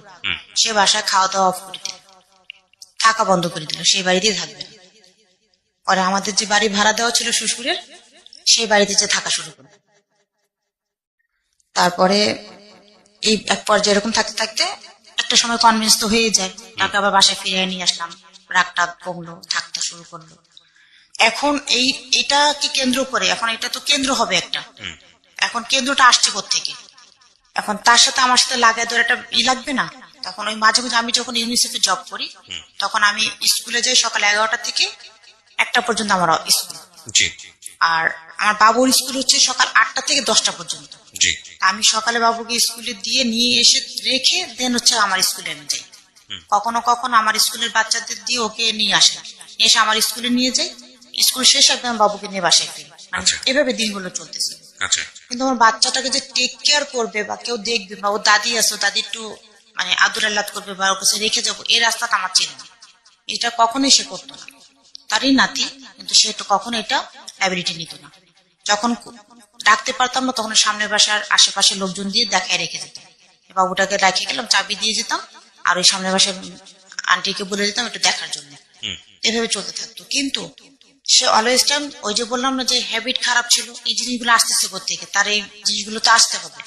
এটা হচ্ছে গিয়ে যে সে যখন, সেও তো, তার তো কোনো কাজ নেই, সেও তো বাবুটাকে রাখতে পারে, সে বাবা, তারও তো উচিত বাচ্চাটাকে টেক কেয়ার করা, সময় দেওয়া, কিন্তু সে সেটা করতো না। বাচ্চাটা তার একটু অনীহাই ছিল নেওয়ার জন্য। জি। আমি ভাবতাম যে বাচ্চাটা হলে পরে সংসারটা আরো মজবুত হবে। মানে আমার বাবা যেরকম চাইতো আমাকে মানে ডিভোর্স করানোর, ওর মা যেরকম চাইতো যে আমি ছেলের বউটা নিয়ে আসবো, মানে এই জিনিসগুলো আর হতে সুযোগ পাবে না, আচ্ছা। এটা ছিল আমার ভুল ধারণা আলটিমেটলি এগুলো। হ্যাঁ। তো যাই হোক, একটা পর্যায়ে যখন আমি বুঝতে পারলাম যে সে বাচ্চাটাকে অ্যাভয়েড করতেছে বা সে আমাকে সময় দিচ্ছে, এটা ভালো, কিন্তু তার মাঝেও তার কিছু কিছু গ্যাপ গুলো আমি দেখতে পাই। তারে ফোন দিচ্ছি, কোথায়, অমুক জায়গায় আছে, অথচ মেসেজ পাচ্ছি সে আমার বাড়ির আশেপাশেই কোথাও আছে, সে দূরে কোথাও বলতেছে। তো ওই স্পটে যাই দেখতেছি যে সে ওই স্পটে আছে, মানে যেখানটার মেসেজ আমি পেয়েছি সে সেখানেই আছে। ওখান থেকে তাকে ধরে নিয়ে আসতাম, মেয়েদের সাথে গল্প করতেছি। তখন নিয়ে এসে বুঝাইলে পারে বলতো না আমি তো এমনি গল্প করতেছি। তো আমি বলছি যে তোমার তো ওই একটা এমন জায়গা যেখানে ওর মতো একটা ছেলে যাওয়ার কথা না, পরিবেশ না, ওই ওই জায়গাটা একটা কোনো পরিবেশ না। তা আমি বলছি তোমার যাই হোক, তোমার বাবার তো একটা সম্মান আছে, তোমার তো এখানে যাওয়াটা সাজে না। দুইটা তিনটা এরকম নানান মেয়েদের সাথে তার রিলেশন তৈরি হয়ে যায়। আপনি এগুলো ফাইন্ড আউট করে পেতেন কিভাবে, আপনি জানতেন কিভাবে? এগুলা হচ্ছে গিয়ে সে একটু মানে কি বলবো, মানে তো যাই হোক, একটা পর্যায়ে সে ফোন করতো একটা মেয়েকে, সে মেয়েটা হচ্ছে ওর এক ফ্রেন্ডের ছোট বোন, তাকে বলছে তুমি 11টা থেকে 1টার মধ্যে ফোন দিবে, কিন্তু দিন না রাত সে বলে দেয়নি। আমি কিন্তু দুপুর 11টা থেকে 1টা পর্যন্ত স্কুলে যাই। এখন ওই মেয়ে ফোন দিচ্ছে ফোন পিক করতেছে না। কে ফোন দিচ্ছে, দেখো তো কে ফোন দিতেছে, আমি তো জানি না। বললেই কিন্তু পারে যে মমতাজ ফোন দিচ্ছে, মেয়েটার নাম মমতাজ। ফোন ব্যাক করলাম, তখন রাত্রে 11টা। এত রাত্রে কে ফোন দেয়, আমি ঘুমের টাইম। ফোন ব্যাক করলাম, কথা বললো, সে আমার সাথে আজও জিল্লি কথা বললো। এই মেয়ের মনে কিন্তু কোনো দাগ নেই। সে মেয়ে বলতেছে ভাইয়াই তোমাকে বলছে 11টার মধ্যে, 11টা থেকে 1টার মধ্যে ফোন দিতে। তুমি আর কি বলছো, মানে আমি তো চিনি না। অটোমেটিকলি সে ধরা খেয়ে গেল। একটা পর্যায়ে তখন ওই মেয়ে সবকিছু খুলে বললো আমাকে, ভাবি তুমি ভাইয়াকে ফিরাও, এই ঘটনা, ভাইয়া তো আমাকে লাভ করে, সে আমাকে বিয়ের প্রপোজাল দিচ্ছে। কি প্রপোজাল? মেয়েটা ছিল ওর এক ফ্রেন্ডের ছোট বোন। এদের বাড়িতে কন্টিনিউ আসা যাওয়া করতো তারা, গান বাজনা করতো মেয়েরা। তাই আমি বলছি, ঠিক আছে বিয়ে কবে, অমুক দিন। আচ্ছা ঠিক আছে, সাক্ষী লাগবে না, সাক্ষী আমি হব। আমি বলছি যেদিন তোমাদের বিয়ের দিন সেদিন আমি হাজির হব, কয়টার সময় যাবো, দুপুর টাইমে এসো। আমি স্কুল থেকে আপনি কি ফান করেছেন বিষয়টা নাকি? না, এটা রিয়েল। আমি স্পটে গিয়ে ধরবেন? হ্যাঁ, আমি স্পটে যাই। সে অস্বীকার করে, আমার কাছে ব্যাপারটা অস্বীকার করতেছে। আমি তার মাকে জানাইছি, তার মা বলতেছে ছোট বোনের মতো দেখে, একসাথে গান টান গায় ওরা, ছোট বোনের মতো দেখে, এগুলো কোনো বিষয় না, তুমি এগুলো মাথায় নিও না। তার আগে একটা কথা বলি, সেটা হচ্ছে আমাকে বিয়ে করার আগে সে আর একটা বিয়ে করছে। এটা আপনি জানলেন কবে? এটা জানলাম আমি যখন ইন্টার পরীক্ষা দিই, ফার্স্ট বিয়ের পর পর। বিয়ের পরে 98 যখন সেকেন্ড বার আমি ইন্টার পরীক্ষা দিই, তখন ইসলাম শিক্ষা পরীক্ষার দিন যে মেয়েকে বিয়ে করছিল, ওই মেয়ে যে বাড়িতে ভাড়া ছিল, বাড়িওয়ালার মেয়ে হচ্ছে সেই বছর পরীক্ষা দিচ্ছিল আমার সাথে। আচ্ছা। ওই মেয়ে যখন জাহিদের সাথে আমাকে দেখে, তখন মেয়ের মানে কনফিউজড হয় যে এই মেয়েটা কি। তখন আমাকে জিজ্ঞেস করে ওই লোকটা কি, আমি আমার হাজবেন্ড। তখন বলে যে পুষ্পকে সে বিয়ে করছিল। পুষ্প হচ্ছে একটা মেয়ে, সেটা হচ্ছে হিন্দু একটা মেয়ে। সে তাকে নিয়ে ওরকম বিয়ে না, সে সিলেটে শাহজালাল মাজারে যাইয়ে মাজার সাক্ষী রেখে তারা বিয়ে করছে। এটা কি